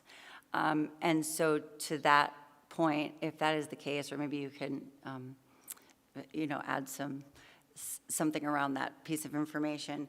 But if that's the case, is that what they're saying by saying, if they're essential personnel, to Jim's point of, well, we don't want to increase the chances, but are we? I mean, if we're taking all these mitigation strategies and allowing folks that are not necessarily positive, but asymptomatic and have maybe been exposed to continue to teach, I guess I would really like to know, is the data suggesting that we are then increasing the risk, or with all these mitigation strategies, is really the opposite true? Does that make sense? Are you able to speak to that, Tracy? Sort of.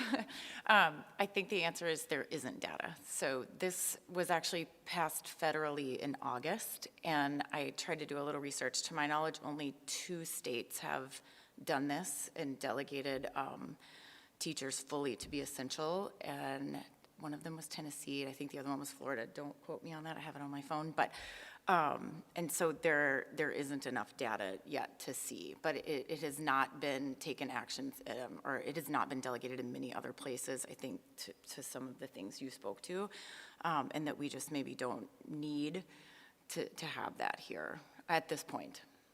I don't know if that answered your question, sorry. David? Like Jim, I don't really see a point in putting this in, and I wouldn't support it. I can see it making staff uncomfortable, and if you read, it says it would permit staff members to come back.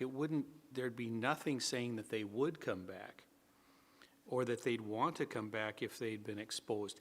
And having staff members in the building who may have been exposed is going to make people uncomfortable around them too. I don't see any point in doing this whatsoever.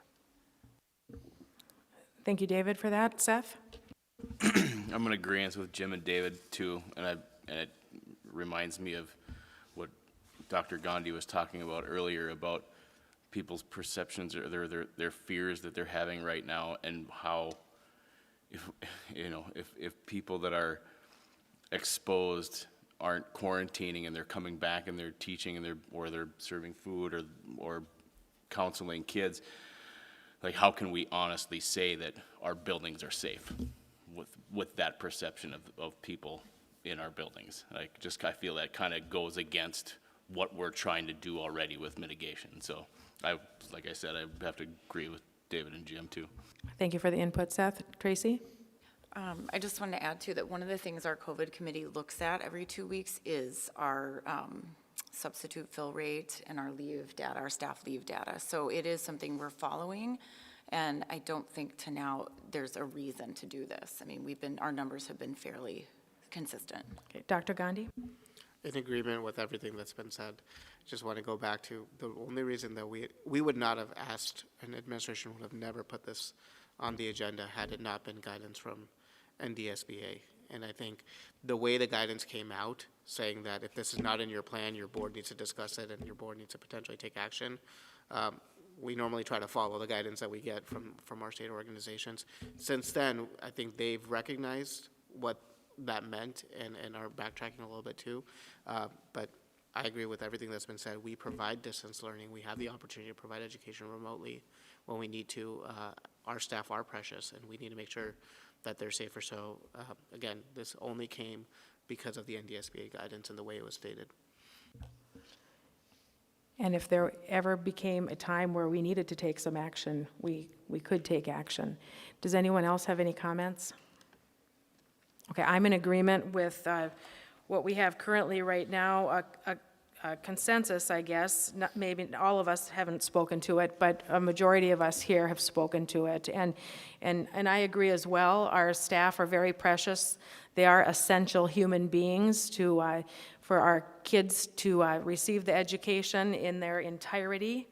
And so, but since they are so essential, since they are so precious, we are not going to be taking any official action that would require them to be coming into employment at the kind of the risky situation that we've talked about here this evening. So, but thank you for the dialogue. That takes us through the business. We can get on to board reports. Jim, we'll just work around here, please. I attended the GAC meeting. We've had a couple planning meetings. We are not scheduled for our regular one on Friday, planning committee, but I'll probably be having Jolynn send out a doodle poll because we'll probably need to get one in the first half of November. Was at the governance meeting. I've attended the law seminars the last 2 days. And I got 2 State School Board Association meetings, and I think we have a delegate assembly meeting still this week too. So that's it from me. Thank you, Jim. Tracy? I also attended GAC on October 16th. That same day I had the Fargo CAS Board of Health meeting, which was a really interesting meeting. We learned about some cool things going on in our city, something called the Blue Zone Project, heard a lot about their staffing needs right now. And then our board at that meeting decided to write a letter in support of a mask mandate to our local officials. And then that evening, I actually watched the state superintendent debate as well. On the 19th, we had our COVID-19 committee meeting. On the 21st, we had the NDSBA Lunch and Learn about a Title IX check-in, which was really interesting. I did a few media interviews regarding the instructional plan committee. On the 23rd, we had planning committee meeting. I just zoomed in on that. I think we all are probably going to do the law seminars. I'll just say that for everyone. There's 5 this week. I too have done the 2, and then the delegate meeting on Friday. Is there anything in there we missed? Let's see.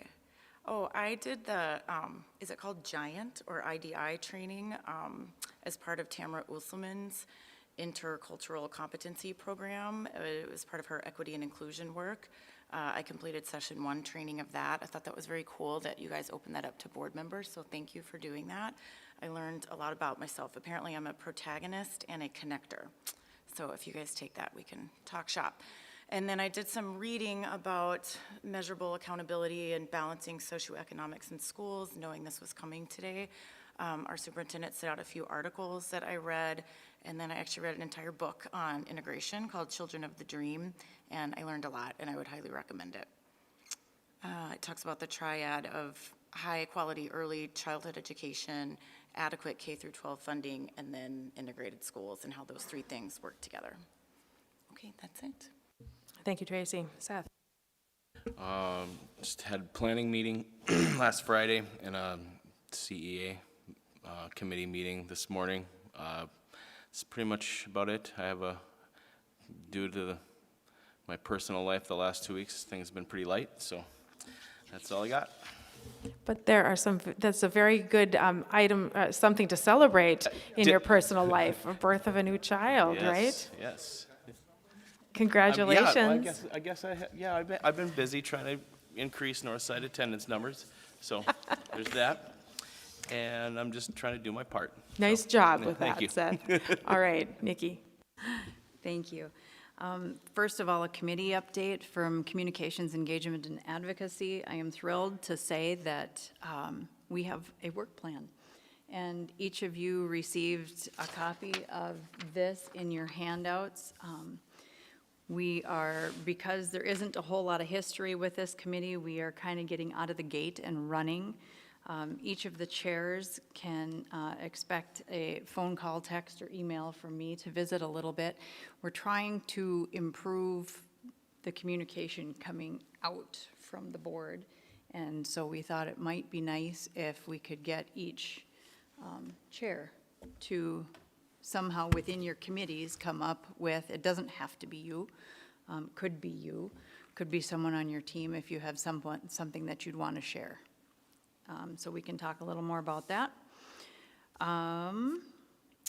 As an example, Dr. Newman will have a forthcoming article, summary of the presentation she provided to us last time, just to provide a little more education. Okay, personal stuff.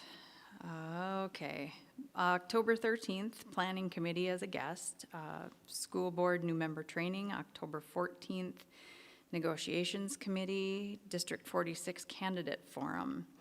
October 15th, Elementary Parent-Teacher Conference, virtual, first time for that, went smooth, worked really well. October 16th, Government Affairs, I was a guest, and I also watched the superintendent debate. October 20th, Board Governance meeting, and I also had my first liaison visit with Washington Elementary, met Kathy Selberg, their principal. She is amazing. Thoroughly enjoyed my time touring the school and getting to know them a little better. October 21st, the Fargo Public Schools Foundation Board meeting. Also did the Lunch and Learn on the Title IX. October 23rd, Planning Committee as a guest. October 27th, that's today. Our Communications Advocacy and Engagement meeting, and here we are. And like the others, all week long, we have the law training from the School Board Association and the delegate meeting on Friday. Yeah, we had a busy meeting this morning. Thank you for chairing that. Nice job. Jennifer. That is a long list, Nikki. Full-time job. It's been busy. Yes, it has. Okay, so I too am enrolled in the law seminar and attending that virtually this week. 2 planning meetings, I think, have occurred since our last school board meeting. I've attended those, communications this morning. So that's it. Pass the baton. David? Well, we had our first negotiations meeting, and I found it kind of frustrating that Seth used the excuse that he had to attend the birth of his child to miss it. but we'll let him out of that one. We've got another one coming up on the 7th, I believe, on the 5th of November, and Seth, you got to find another excuse. You're done with that one. We've had governance, and we do not have planning this Friday. Is that correct? Okay, I'm done. Brian? I attended a couple of planning meetings, a GAC meeting, negotiations meeting, and I was just sitting here thinking, when you brought up the law seminar, this is the first time in 24 years that I've missed it. I had a good string going, but I got to tell you, the Zooms and all that is just, it's really mentally wearing me. It's been a lot, so I decided to take a break on this one. So hopefully it's good stuff. Thanks, Brian. I was at communications this morning. I thought I'd mention, I'll send out Dr. Newman's article ahead of time, so you'll see that before it gets published. And then we also talked about that I'm going to be writing something regarding Woodrow Wilson, kind of the who, what, where, why, when, and how regarding that, and where we're sitting on that project right now. And I'm submitting that to our communications team November 2nd. So then you'll see that coming out in the Journey and School Talk after what's coming out this week. Law seminar, NDSBA, delegate assembly, listened in on both of the previous planning committee meetings. Native American Commission meets November 5th. There's going to be a core neighborhood master plan steering committee meeting sometime the week of November 16th. I plan to listen in on the instructional plan committee meeting on Monday the 2nd. We have homework due. Our next batch of homework is due November 4th on some ELs. And then we have our next meeting then is November 10th for the board. And I think that's it. Thank you very, very much for everything, for all your time this evening. It is 9:20, so have a good rest of the evening, everyone. We're adjourned.